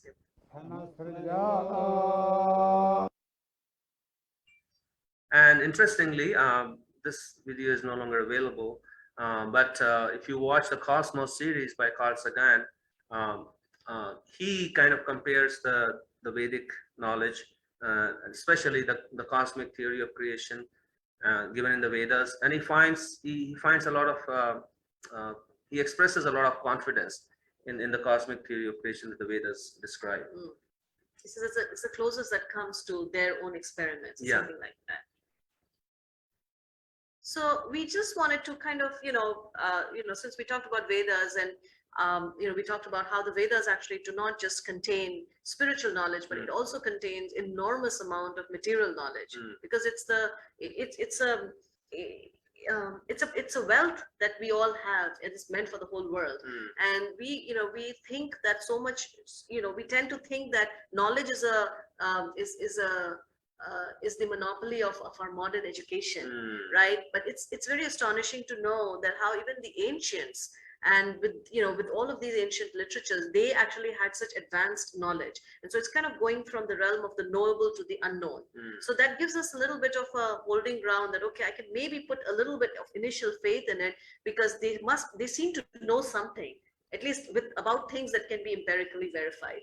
And yeah, I guess this is kind of we are presenting some examples to you so that we can develop some faith in the Vedas or what Vedas are saying. But Vedas literally mean that whatever knowledge is there, it's already present in the Vedas. We may think that now I'm discovering about computers or quantum physics or artificial intelligence and so many advanced topics. We feel that we are making progress, but all that knowledge is already there in the Vedas. Yeah. So this is, surgery existed in the Vedas 2,600 years ago. There's a person called Shushruta, known as the father of surgery, conducted many complex surgeries like cataract, artificial limbs, cesareans, fractures, urinary stone surgery, plastic surgery, and brain surgeries. So it was a very advanced, knowledge. Now with all our technological developments, we are able to do it. But they were able to do these things. And he talks about it. And he talks about it. And Vedas, interestingly, have many advanced mathematical concepts. The birth of algebra, trigonometry, and calculus is all given in the Vedas. The decimal system, square root, cube root, the value of pi, Pythagorean theorem, quadratic equations is all described in the Vedas. In fact, later on, different people took credit for them and then they had their name on it, but it's already described in the Vedas. In fact, it's very interesting because the number system as we know of it only came about recently. Like before that, it was a Roman numeral system, X, L, I, V, and you could never go beyond a certain number. You could not add big numbers because it's impossible. But when you read the Vedas, they talk about millions, billions, trillions, and they go like 10 to the power like 40, 50. I mean, they already had names for those figures, those numbers, big numbers. So science in the Vedas. So Vedas are not just like spiritual texts. They contain knowledge about this material world and any kind of knowledge. And in physics, concepts of an atom, subatomic particles, theory of relativity. We'll look at some of the verses from Bhagavatam, which actually was spoken 5,000 years ago. And it casually mentions about these concepts, atoms, subatomic particles. And I think atoms and subatomic particles in the modern world, we only found out like 200 years ago. Yeah. But when Dalton talked about it, but this Bhagavatam, and it doesn't just talk about the atoms or subatomic particles, but it actually talks about how to calculate time from atom. So they had a full understanding of the theory of relativity, about the interaction between space and time, how space and time they influence each other. There's a story actually. Again, these are things because the Bhagavatam is not primarily it's not scientific text, it's a bhakti text. But still, these things are just mentioned in the course of those discussions. Like in the theory of relativity, there's a story of a king who goes to the higher planets, looking for wanting to know like an astrological thing, like who would be a good groom for my daughter. And then he waits there for like a few seconds because there's some on the planet of Brahma. On the planet of Brahma, where there's some dance recital going on. And when the dance recital is over, then he asks Lord Brahma, and Brahma says, he starts laughing. He says, by the time you get back to Earth, everything that you knew is all gone. Gone. So many ages have actually passed in the meantime, and now, so anyways, he goes on to tell him who would be a good. So it kind of describes almost like a time travel, right? He goes into a higher realm where time is flowing at a different speed. When he comes back, he experiences that time has passed at a much faster pace. And then it talks about calculation of eclipses. So calculation of eclipses, Earth's circumference, gravitation, distance to the sun and other planets. So there's a lot of astronomy. In fact, Prabhupada's spiritual master, he was actually given the name Siddhanta because he wrote a treatise on a very important astronomical book called Surya Siddhanta. And, so there's a lot of astronomy, which is described in the Vedas. And these are the verses that we were talking about from the Srimad Bhagavatam, about how it talks about calculating time from atom. So I'll just read the English. The material manifestation's ultimate particle, which is indivisible and not formed into a body, is called the atom.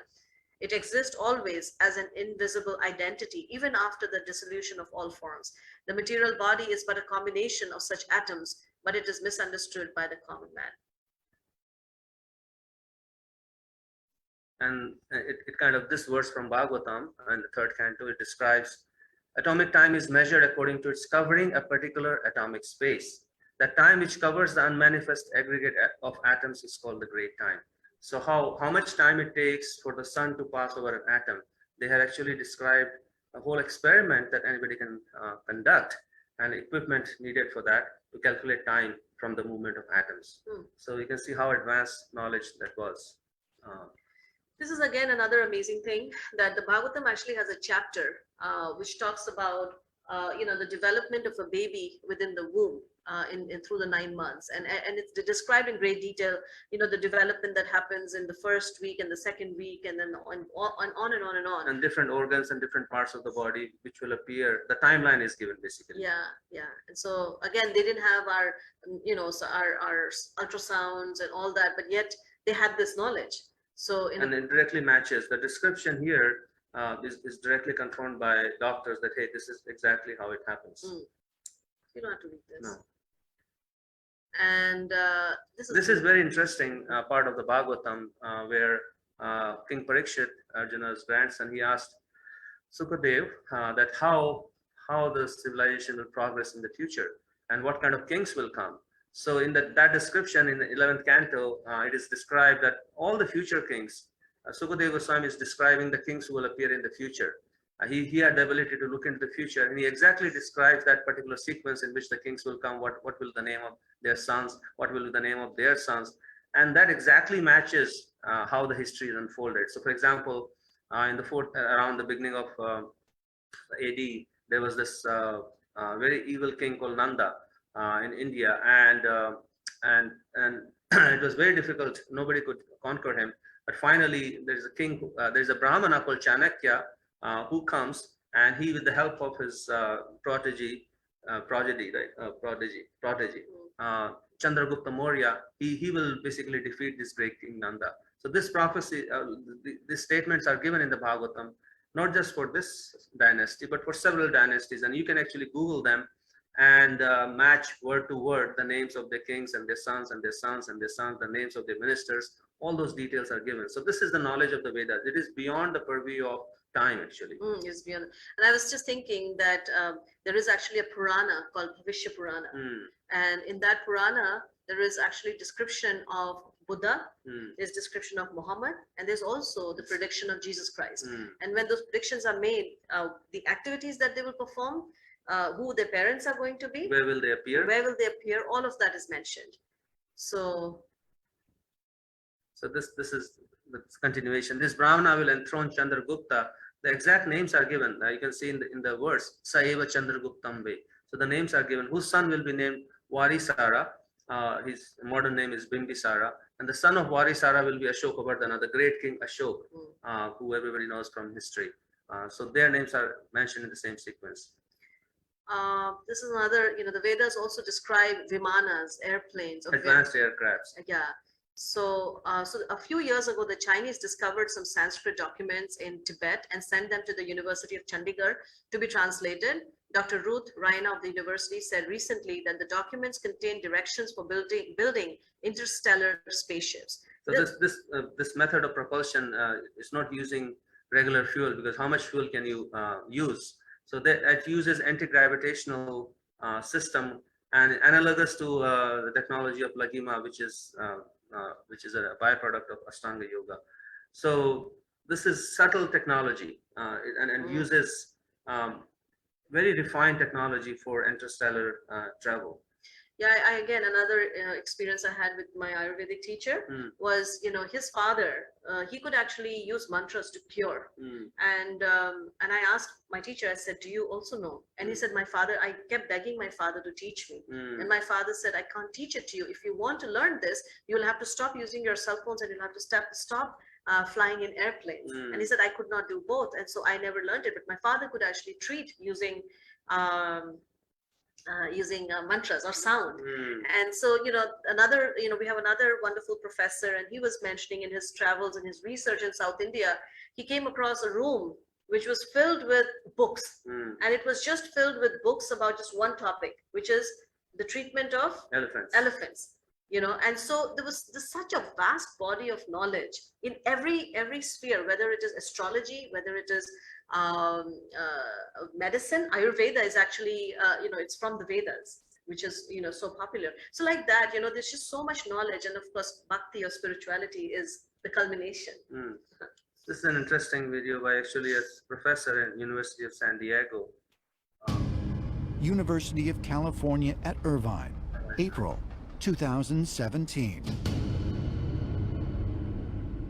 Aerospace engineer Travis Taylor has obtained a model of an aircraft whose design specifications are based solely on information gleaned from ancient Indian texts that are believed to have been formally set to writing in 500 BC. He is going to subject it to wind tunnel analysis to determine if it is a viable flying machine. So, explain to me what we've set up here with that wind tunnel. Okay, so this is our aerospace vehicle model. It's connected to this boom. The armature has a force gauge on it. We're going to have airflow go past it at about 50 miles per hour or so. And then we're going to measure forces against it to determine if it's going to fly or not. And so what are the signs that you're looking for in order to determine whether this is in fact aerodynamically sound? Right, so we're going to measure the normal force, and the normal force is up or down. If it starts to move up, then you can watch this video. It's a very interesting video, and he's basically trying to create a Vimana based on the descriptions given in the Vedas. His advanced aircraft. We can skip this, Yeah. but essentially, yeah, I think It is said in the Vedas that the water of Ganges is always pure. And in modern times, we may see that so many things are floating in the Ganges. So maybe that pollutes the water of the Ganges. But many experiments have been conducted where the water of Ganges they have found that no bacteria or no organisms can survive in the water of Ganges. And no matter, even if they take the water of the Ganges near a dead corpse, that water still is pure. Does the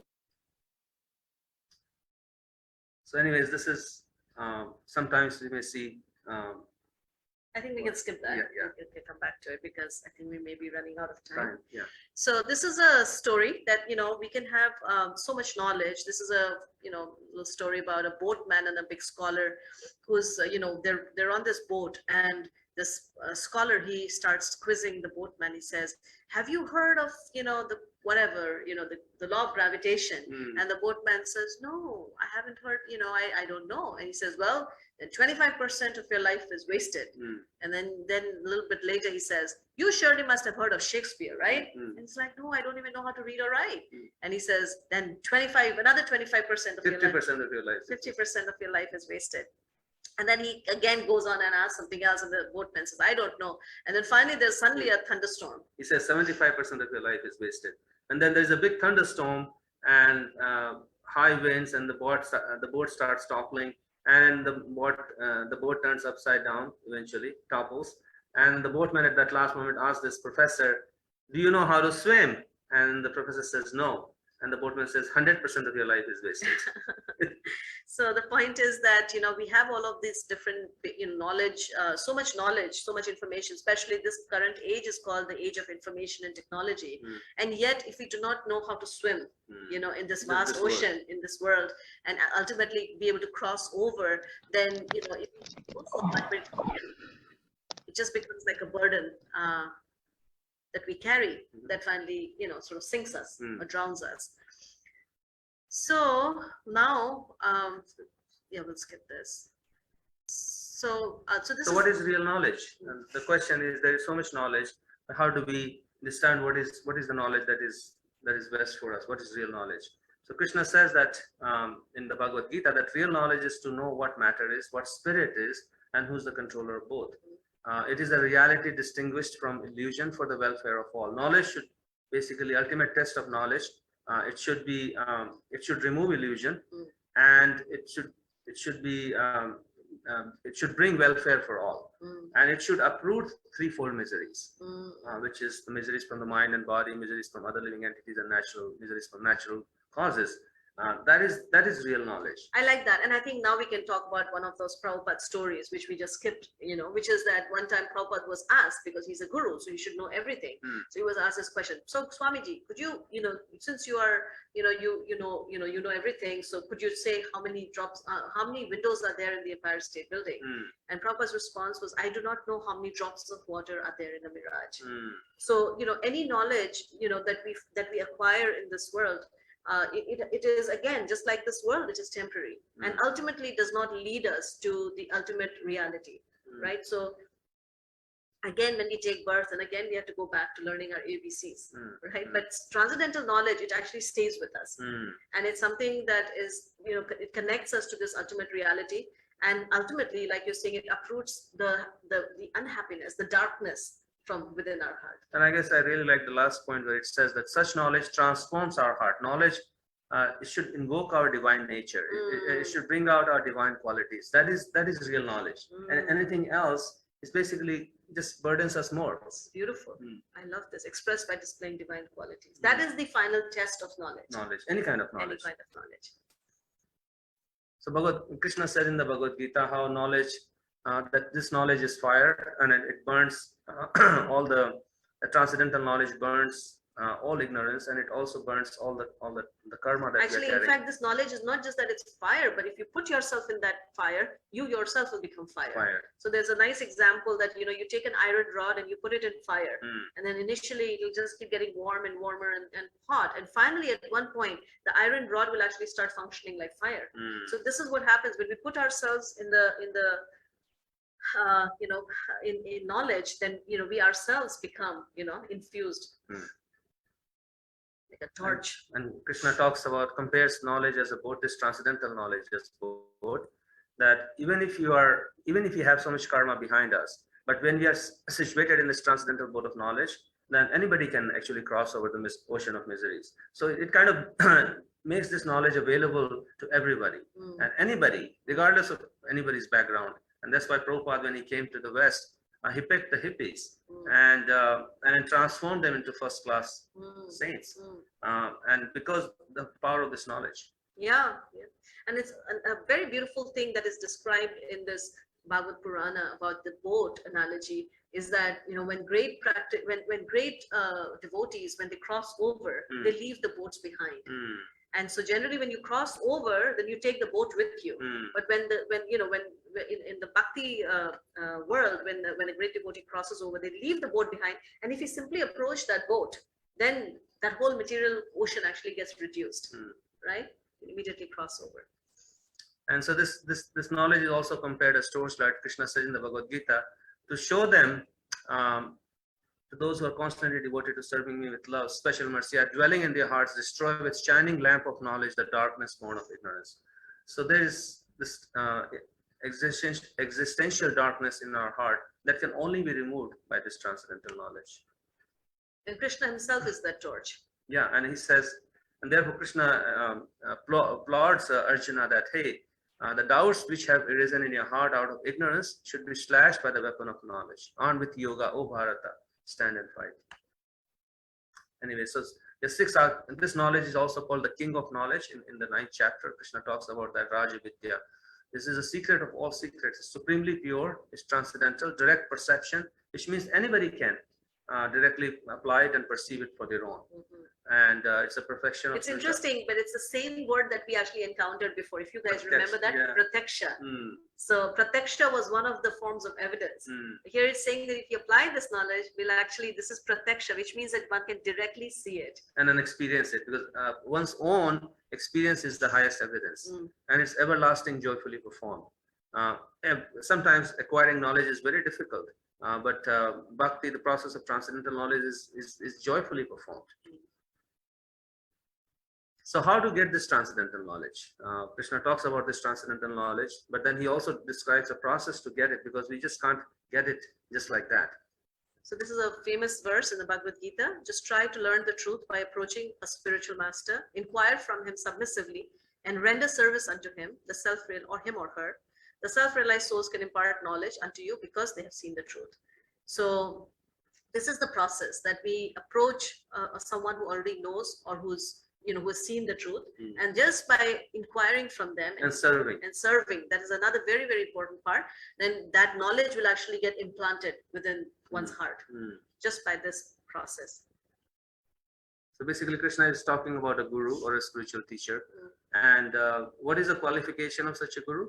It is basically, it's not based on their background or their social status. is basically if somebody knows the science of Krishna, then that person becomes eligible to become a guru. So anyone. Anyone, all of you. As you learn the science of Krishna, you also become a guru to teach others. And the main thing is to have to practice under a guru, and then you also become a guru. So this is the chain. This is go ahead. So this is an interesting thing, this knowledge that we receive is actually, can we come back to this? Yeah, let's come back to this. We'll come back. So this knowledge is actually being transmitted all the way from Krishna, and then he hands this knowledge over. So let's go here. Yeah. So there are these four bona fide or authorized chains of knowledge or schools of knowledge. So the way this knowledge is transmitted is from a guru to his student, and from the student to his student. So in every chain, basically Krishna, say for example, gives it to somebody, and then from them this knowledge is transferred from guru to student, student to their student, and like that. It's an unbroken chain that transmits this knowledge. So there are four of those schools that are commonly understood or commonly known, and this is how. And so it's kind of like if you take a little fruit, and it's ripe at the top of the tree, and if you just threw a stone at it, it would fall down and get bruised, or it would get damaged. But if that fruit was actually hand picked and then handed over to the next person, and that person would then hand it over to the next person, then the fruit can hopefully arrive securely. Securely transferred. So Krishna has created this very secure system of transmitting this knowledge, like 4 schools he has created. And because this knowledge is so important, it cannot be left to the whims and fancies of our imagination or our mental speculation, like other knowledge. It has to be passed down exact. And therefore he has created this secure system. So he gives the knowledge to Brahma, and from Brahma, a chain of teachers comes in which we are studying. He also gives the knowledge to Lakshmi, goddess Lakshmi, and that chain is still there, whose prominent guru was Ramanuja. In our chain, the prominent guru was Madhava, Vyasa, Chaitanya, Lord Chaitanya, Prabhupada, that we are studying under. He started another chain from Lord Shiva, whose prominent guru was Vishnu Swami. And another chain was started through 4 Kumaras, the sons of Brahma, and their prominent guru was Nimbarkar. So when we study, when we acquire the knowledge, spiritual knowledge about Krishna from any of these chains, then we can rest assured that this knowledge that is coming is bona fide. It's not been tinkered with, and nobody in this chain adds or subtracts their own imagination or speculations. They just pass it down as it is. They can add their own realizations and examples for us to understand, but nobody tinkers with the conclusions. Let's go back to what Prabhupada is saying. I think that will help. It is not, Prabhupada is saying, if you carry this message, it is not my message. It is the message of Krishna. I have not manufactured this message. I'm imperfect, but I'm presenting the perfect message. That is my business. I don't say I'm perfect. I'm simply a carrier, a peon. When a peon delivers a money order, $1,000, it is not this money. It simply carries. So my business is to carry Krishna's message. That is all. So that is the mood of every teacher in this chain, that they are just like the electricity, how electricity is transmitted from the powerhouse to the house. We have an unbroken chain of power lines and transformers and things like that. And each one transmits it faithfully. So similarly, this knowledge is transmitted. And this actually allows us to see things that is ordinarily not possible. Just like even in the world of science, Newton says, if I've seen further than others, it is by standing upon the shoulder of giants. So really what we are doing is we are standing on the shoulder of these great giants, and we are able to see beyond the walls, the thick walls of this material realm. So we already talked about the example of the mango. And here is a introduction, or, coming, this is our chain. So Krishna gave this knowledge to Brahma, who gave it to Narada. Vyasa is the compiler of all the Vedas, and it just goes on and on. And so let's go back to here, because this is what is most relevant for us.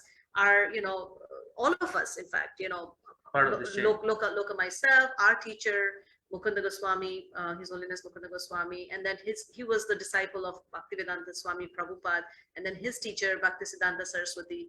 This is a very recent chain. Starting with Lord Chaitanya here, number 22, this is 500 years old. And this is totally unbroken. And also Krishna says in the Bhagavad Gita that if there is ever a breakage, which there can be, he says, I personally come and I re-establish that chain again. That's what he's doing with Arjuna. The chain was broken, and then he's giving the knowledge again to Arjuna. We'll read that verse. So all these teachers, they have existed. You can Google them, and they all present the same conclusion.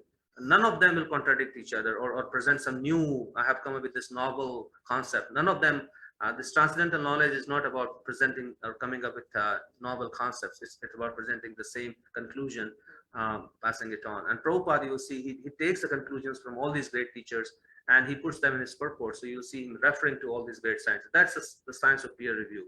Everything is very critically reviewed. So Krishna says in the Bhagavad Gita that I instructed this imperishable science to sun god Vivaswan, and it was passed down. And the supreme science was thus received through a chain of disciplic succession, and the saintly kings understood it in that way. But in course of time, the succession was broken. Therefore, the science as it appears to be lost. So Krishna is again restarting the chain with Arjuna. So we talked about that Brahma to Narada, Narada to Vyasa, Vyasa to Madhvacharya. Madhvacharya was present about 1,000 years ago. Then from him through a chain to Madhavendra Puri. These are the prominent ones. These are the prominent ones. Lord Chaitanya, and then Rupa and Sanatan, who wrote most of the bhakti texts that we are reading actually right now.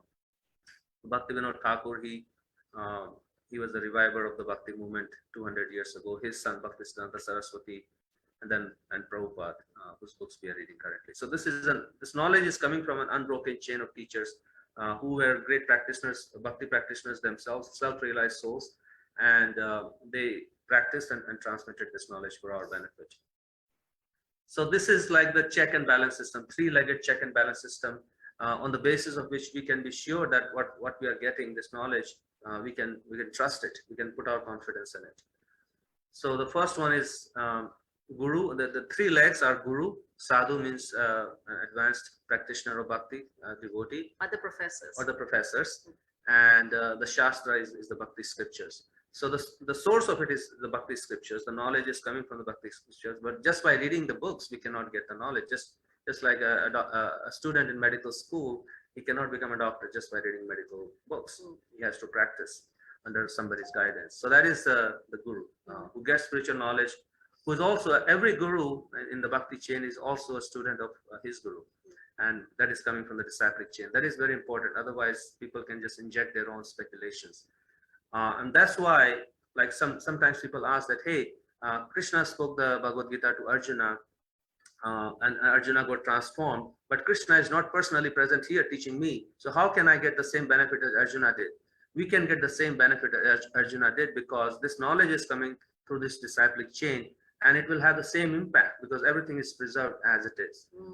And then, of course, the third part of it is the sadhu, or the other devotees, who are always, watching. And if someone is off center, then that immediately gets brought out or corrected. And one, like I can speak for both of us that when we are presenting, there's a great responsibility on our shoulders. And even like as I started writing poetry, that the weight of always staying aligned is always a responsibility. It's a grave responsibility that we carry, that I should not dilute it, I should not change anything, I should not get off center and take it into a whole. So that's the responsibility, because we are really representing a vast lineage. And so to stay true to it is actually it becomes ingrained. Just like a doctor, when he graduates from medical school, he takes this solemn vow that what is that vow called? Hippocratic vow. So same thing, when a person actually acquires this knowledge, there is a sort of moral responsibility that goes along with it, that I will never change this, I will not dilute it, I'm not going to water it down. And then also, when we receive any kind of spiritual knowledge, I guess we have to ask this question: what is the source of this knowledge? Because you will see there's so many teachers and gurus floating around in the world today. What is the source of their knowledge? Who's their guru? What lineage are they coming from? How can I be sure that the knowledge that they are presenting has not been contaminated or changed or diluted or modified in any way? Because if we just trust our mind, then we can be very easily distracted from the real source of knowledge. So always asking this Guru, Sadhu, and Shastra. That is our check and balance system. So I think we can skip this. So anyways, so this is a huge section on knowledge, faith, and doubt. We talked about 3 ways of acquiring knowledge. We talked about how Shabda Brahma, knowledge coming from transcendental experts, ultimately from Krishna, is or knowledge in general coming from experts. We can rely on it because it saves us time and energy, especially transcendental knowledge. We need a spiritual master to give us this knowledge. We talked about the disciplic chain. I just want to add another thing with the spiritual master. That spiritual master is, there are all kinds. I think this question may even come up. You know, there are different kinds. So actually, you know, when we are hearing from Prabhupada, you know, that is actually, we already are connected to a spiritual master, because he's, you know, there are different kinds of spiritual master. They're all on an absolute same level. Yeah. So anyone who introduces us, that's a spiritual master. Anyone who gives us instructions or teaches us about bhakti, that's a spiritual master. Finally, there is of course a formal process of getting initiation. That is a spiritual master. We talked about the Guru disciplic chain, which is transparent via media for the transportation of this transcendental knowledge from Krishna. And it's very important for Krishna. So he always comes and repairs it if there is any need. And then we talked about the 3-legged check and balance system, so that we can be confident that what I'm receiving, it is verified, and I can also verify it. I don't have to blindly accept it. Yeah, and I guess just on an ending note, like one can actually go back in time and actually read the writings of all these great teachers, and then one can see that, like for us, it always amazes us, because when we read Prabhupada and then we go back and read some of the older writings, like wow, this is like perfectly aligned. Because nobody is trying to outsmart the previous teachers. In modern system, every professor or every scientist is trying to outsmart, because if their idea is not novel, then the community will reject it. Right? But here in Bhakti, it's the opposite way. It's nobody's trying to outsmart or create something new concept, because if we create something new with our own mind, our mind is full of defects. So whatever we create will be full of defects. At the same time, there's a place to express oneself. Yes. Within that realm. Yes. Right. One can explore, like Prabhupada says, if one is an artist, one can draw for Krishna. One is a writer, one can write for Krishna. So there's a lot of we can express our creativity, our talent. Yeah. Under those umbrella. So anyways, it's long session. So we'll pause here. It's 6:52.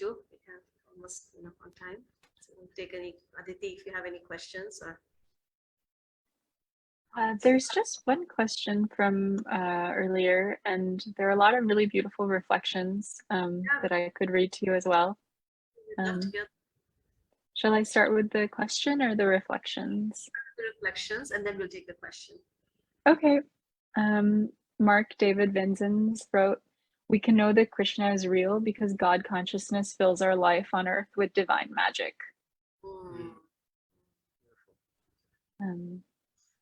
Jess Twinkle Toes had a really interesting reflection on how the Vedic scriptures are kind of like deductive and inductive methods in science. Yeah, and they're sharing that they're very interested in bridging like inductive, scientific, and deductive methods with intuition. I think that is a part of why they're interested in this course. They're also studying astrology. Right. And then Kay Joy shared, I have found in my experience that expanded perceptions can be a bit like going crazy until your expanded perceptions are confirmed as truths in your own life. Yeah. Did you want to respond to any of the reflections? No, I mean they're all true. I mean the last one, everything is crazy until we experience it, right? Yeah, it's and the most amazing part is that there's so much. There is such a world of wonder right within us, and Bhakti allows us to access that. And sometimes we shut the door. I actually have a friend who told me that I stay busy because I don't want to be with myself. And Bhakti really allows us to be with ourselves and really explore ourselves and see that it's a continuous unfolding of wonder. And there are mysteries within us that we ourselves are not aware of. So yeah, go ahead and ask the question. The question is actually on the same topic of kind of how vast truth or spiritual experience can be. It's from Jess Twinkletoes. Is the projection of limitation the same as how sometimes when we open our mind, the vastness can be very confusing and we get lost? Could you repeat that question? Did you understand? No. No. Is the projection of limitation the same as how, I think, let me rephrase it. Is the projection of limitation related to how confused we can become when we really open our mind to the vastness of spiritual truth? Maybe if you're there, if you want to like maybe explain your question a little bit more. Hi, yes, thank you, Aditi. I know you tried to summarize it. I think my point was that sometimes when we try to pursue like different types of truth, it can get very overwhelming and lost in that sense. So that was my main point. But when I was thinking about that, you guys were talking about how there is a projection of limitation that comes when you are exploring, like you kind of stop yourself. Yeah. So I'm just wondering if they are the same thing. Yeah. Yeah, because yeah, we do get overwhelmed. Yeah. You know, it is, and it's beyond ourselves. And so sometimes, yeah, we may just want to, you know, if I understand you correctly, just want to block it and say, well, you know, just going to not maybe look at it. I don't know. Yeah, I guess the bhakti is, I guess, an interesting process. It is not just a process of acquiring knowledge, but it is the process of practicing transcendental knowledge. So whatever limitations we may have when we are practicing, for example, when we are chanting Krishna's names, when we are doing other aspects of bhakti, we'll see that our limitations are constantly getting removed. Whatever limitations we experience, they are getting removed by Krishna's mercy. As he says, sitting in the heart, he shines the lamp of knowledge in our heart. So those limitations, they keep getting less and less. And then our capacity to understand and realize the realm of spirituality keeps on expanding. So it's a very dynamic process in that sense. It's always changing every moment and every day as we practice. Thank you. I guess it's kind of like a spiritual muscle, like as per everything Yes. else, right? Yeah. Yeah, very nice. That's a way to put it. There's some discussion about daily poetry is its own meditation. I value that a lot. Could you explain what you're saying, K. Joy?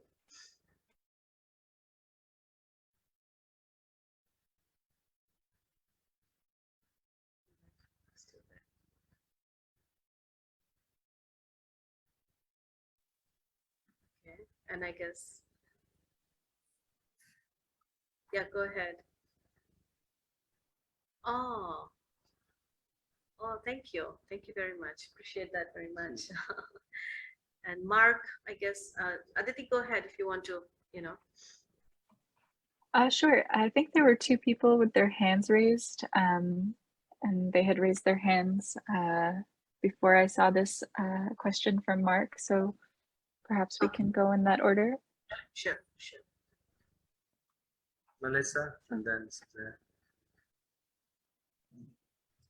Hi. So I have to apologize. The first part of class really kind of blew my mind, and I almost felt like I couldn't take, I don't know if I could take more knowledge in. I was just I was kind of caught in the first part. But when you got to the 3 chains, and you were talking about these lineages, some stuff came up for me before I started this program. And I was wondering if within those 3 chains, there might be, like, they're all kind of, I don't know, are they separate? Are they grouped together? Is there like people from one chain being like, this is not a good path to follow? Maybe No, animosity? No, not at all. Not at all. There is, yeah, the conclusions of all these 4 chains is the same. There's no difference in the conclusions. There are slight differences in maybe the emphasis on different aspects. like of for bhakti. example, one group emphasizes more reverential bhakti, like there it's more like awe and reverence. But while our particular school emphasizes more intimate and more non-reverential relationship with God. So Okay. it's very, and then there are some other minute details on, like you said, emphasis and external, expressions of bhakti. So there might be some differences, but no, they're completely aligned. So like texts from one are valid for. Yeah, and then what Lord Chaitanya did, he took the best of all these four chains, and then he presented that as the, you can so-called call it the fifth chain, which we are following now. So it's like combining the best of all, and there, yeah, these four chains are just to attract the hearts of different people who want to worship God in different relationships. So like we can have so many different kinds of relationship as a lover, relationship as a friend, relationship as a servant, relationship as a parent with God. So depending on what a follower likes to desire to develop that relationship, these different chains emphasize different kind of relationships and different worship methods for God, worship methods to get there. The So- conclusion is the same. Yeah, there is no conflict between them. Thank you. I wanted to understand a little bit more, Melissa, when you said that the first part sort of blew you in a good way. Yeah. In one of our morning classes, you missed, I asked some questions about, it just like I've been battling with doubt and faith. And I was just realizing like, that's like, not just recently, like that's been like a lifelong major thing for me. So yeah, it was very just, listening to it now, today, just, opened, blew a bunch of, like, just things wide open for me. So thank you.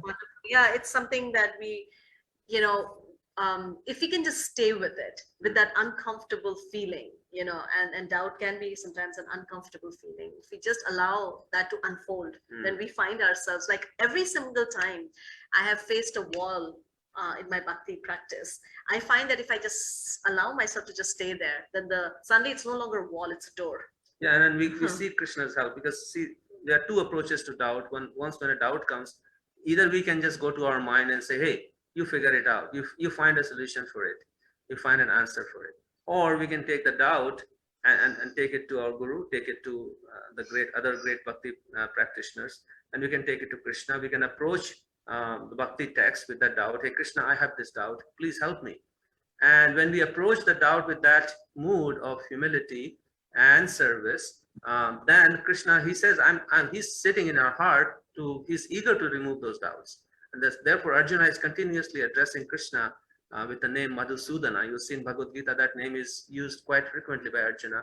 Madhusudana also means one who removes the doubts, the destroyer of doubts. So doubts are good. We just kind of approach it in the right way, then they can become a stepping stone for higher realization and higher knowledge. Thank you. I actually wrote before I had this brain expanding moment, I wrote follow the thread. You said that and I was like, oh, it just, it's really beautiful. Thank you.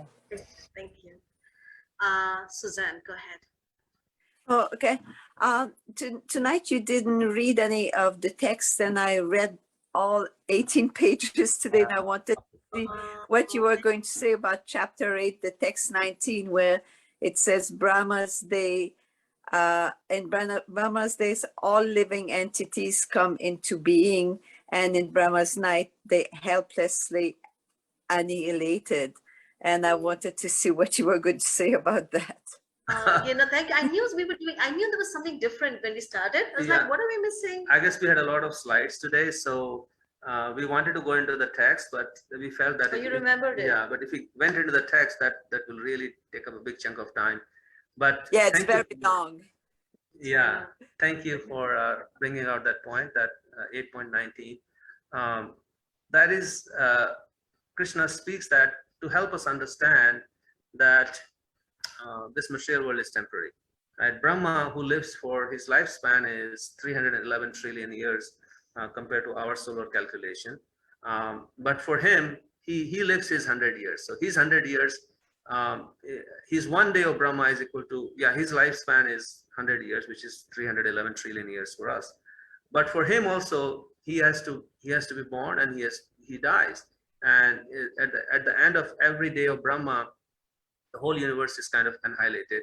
And when Brahma wakes up again, it is again recreated, like almost recreated, not completely. So this cycle of destruction and creation is going on every day of Brahma. And Krishna is telling that to help us understand that you don't want to make this a permanent place for yourself. There is right after that he says, Parastasmat bhavo anyo avakta bhakta sanatana, that there is another realm which is beyond this creation and constant creation and destruction. And he's inviting us to approach that realm. He says, don't get stuck here. Okay. There was another chapter 14, the text 11, it said the mode of goodness, the gates of the bodies are illuminated by knowledge. What does that mean? So the gates of body, what are the gates? Our eyes, our ears, our nose, those are the gates of our body. And when the mode of goodness is there, then through the ears we want to hear things which will elevate us, which will bring us to God. Yeah. Through the eyes we want to see something which is beautiful and which is, like, for example, we want to go to the nature, right? And a nature spot, because there we see God's divinity there, right? And it really satisfies our heart. So then we hanker to be in association with those objects which will bring us closer to God. That's the meaning of illuminating the gates of knowledge. Okay, very good. Thank you very much. We don't want to put anything in our body which will harm our physical body and harm our consciousness. So that is like the gate of mouth. So we are aware of how we are using our senses. Very good. Thank you. Okay, Aditi. So there's one question in the chat here from Mark David Vincent. Can you please talk about the 26 qualities of a Vaishnava? A Vaishnava also develops poetic qualities that enables him to compose poems glorifying the Lord and his devotees. So yeah, these are, so this is actually where the rubber meets the road, that all our practices, they are going to unfold these beautiful qualities that the soul is actually made up of. The soul naturally has, these qualities of being a poet or being a most humble person and being compassionate, being merciful, being tolerant, being forgiving. And when we engage in bhakti practices, that it is described that those are the ornaments of a devotee, and Krishna wants to see his devotees ornamented. So he personally comes and he starts ornamenting the body of a devotee with all these beautiful qualities. And at the same time, it's very interesting that there is another very powerful bhakti literature called Chaitanya Charitamrita, where this author is a great bhakti teacher. He talks about these 26 qualities, and he says that a person who actually engages in the process of bhakti will automatically develop these qualities. But another place, it is described that one should consciously try to cultivate these qualities. And Prabhupada, apparently he asked his followers, his disciples, to print these 26 qualities and post that on our wall somewhere, so that we are continuously looking at those qualities and trying to imbibe them. And another place, Prabhupada said that one will actually recognize who's my disciple or student, because they will be perfect gentlemen and gentle ladies, which means that that person has developed these qualities. Another way to look at it is allows us to really walk our talk, because it's very easy for us to sit in a group and talk about forgiveness and talk about humility and tolerance. But if we cannot take those and apply them and then we don't get the benefit. It's just like we collect recipes, but we never really cook. So so this idea of developing these qualities is a very integral part. It's it's like the central part of our bhakti. And I guess always bringing ourselves to the center, that I'm practicing bhakti. I want to develop this quality so I can please every living entity. I can please Krishna. Krishna is not pleased with our knowledge. Krishna is not pleased with our ability to do difficult things or austere things, but he's pleased by the qualities. So ultimately, this is what we want to develop. Gratitude, all these beautiful qualities. And that is actually, because why are we here? At least, when I explore why am I here, it's because I want to experience a transformation of my heart. And when we practice these qualities, then it changes our responses, it changes our entire emotional mental fabric. And then that's what we are looking for. So yes, and writing, it's said that a devotee is also a poet. So one can, as one reads and studies and practices, then these qualities will manifest. And I guess out of all these 26 qualities, the most important two is humility and gratitude and compassion. Compassion, always acting in compassion with others. So I hope that helps, Mark.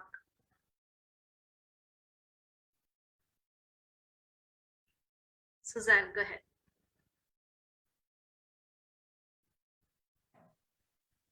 I just have another question about yesterday during the meditation. Amita said that today was the fasting day. So can you tell us when that is and how it's done? I couldn't do it because she just said don't eat green, but I didn't know what else I could eat. Thank you for asking that. It's wonderful. In fact, yeah, this is considered to be these two fasting days in a month are considered to be the mother of devotion, mother of bhakti. And if one just engages in these 2 days, it is described that one can really develop one's bhakti very deeply and intensely. And it's on the 11th day of the waxing and waning moon. And here is what we can do, that we can actually send you guys a reminder. Or we can post the calendar for the rest of the year. Aditi, if you can help us with that, there is a calendar of all the Ekadashi. It's called Ekadashi. Ekadashi means the 11th day. Yeah. And what we don't, and the way we practice that is we basically refrain from grains and beans. So we can no wheat, no rice, no corn. Yeah, all those things. Oh, sorry, she said grains. I thought she said greens. Sorry, I'm French and I don't. Yes, it's grains. So basically, what we can eat is we can eat quinoa, we can eat yucca, right? Potatoes or vegetables, milk, fruits, all vegetables. Just no wheat, no rice, no corn, no soya, like beans, like black beans, chickpeas, all the bean variety, or pulses like dal, moong dal. So none of the dals, none of the beans, none of the rice, wheat. Other than that, you can eat anything. But the main thing is to, yeah. Can you send where I can find all this, like all the list of what I can eat and not? Yes, definitely. Okay. We can post that in our A+E Networks. Aditi, just remind me and we can work together to create that document for everybody. So the main thing on Ekadashi is to, food is just one part, but I guess the main thing is to find that extra energy. Ideally, devotees, they eat very little so that the energy is kind of saved to remember and serve Krishna, but go with your body, whatever your body allows you. If you have to eat 3 times a day, then go ahead. Just refrain from grains and beans. And then main thing is to focus on chanting, hearing, reading about Krishna, focusing our consciousness on Krishna. Some devotees actually do like full, it's called nirjal, which means they don't even drink water for 24 hours. I mean, both of us cannot do that kind of stuff, so we don't do it. But there are different levels at which different people perform Ekadashi. Some will just eat fruits, some will eat, like pseudo grains, like quinoa and different things like that. So just do whatever, fits your body type. But the main purpose of fasting is not just to fast, but to reduce our bodily needs, and so that we can free our energy to focus on Krishna. That's the main purpose. Okay, thank you. Thank you for asking that. All right, so I guess if there's no other, any other final comments or questions?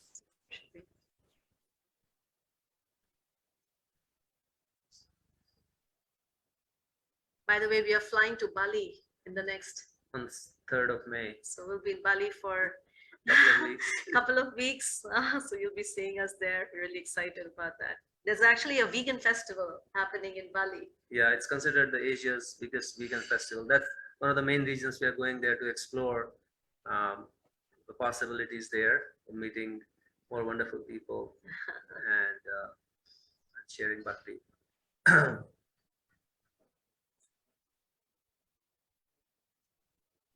All right. So thank you all for joining. Thank you for your love and affection and friendship and your sincerity in connecting with Krishna. That's what keeps us going. And we look forward to seeing you tomorrow morning for meditation. Thank you. Thank you. Hare Krishna. Hare Krishna. Thank you.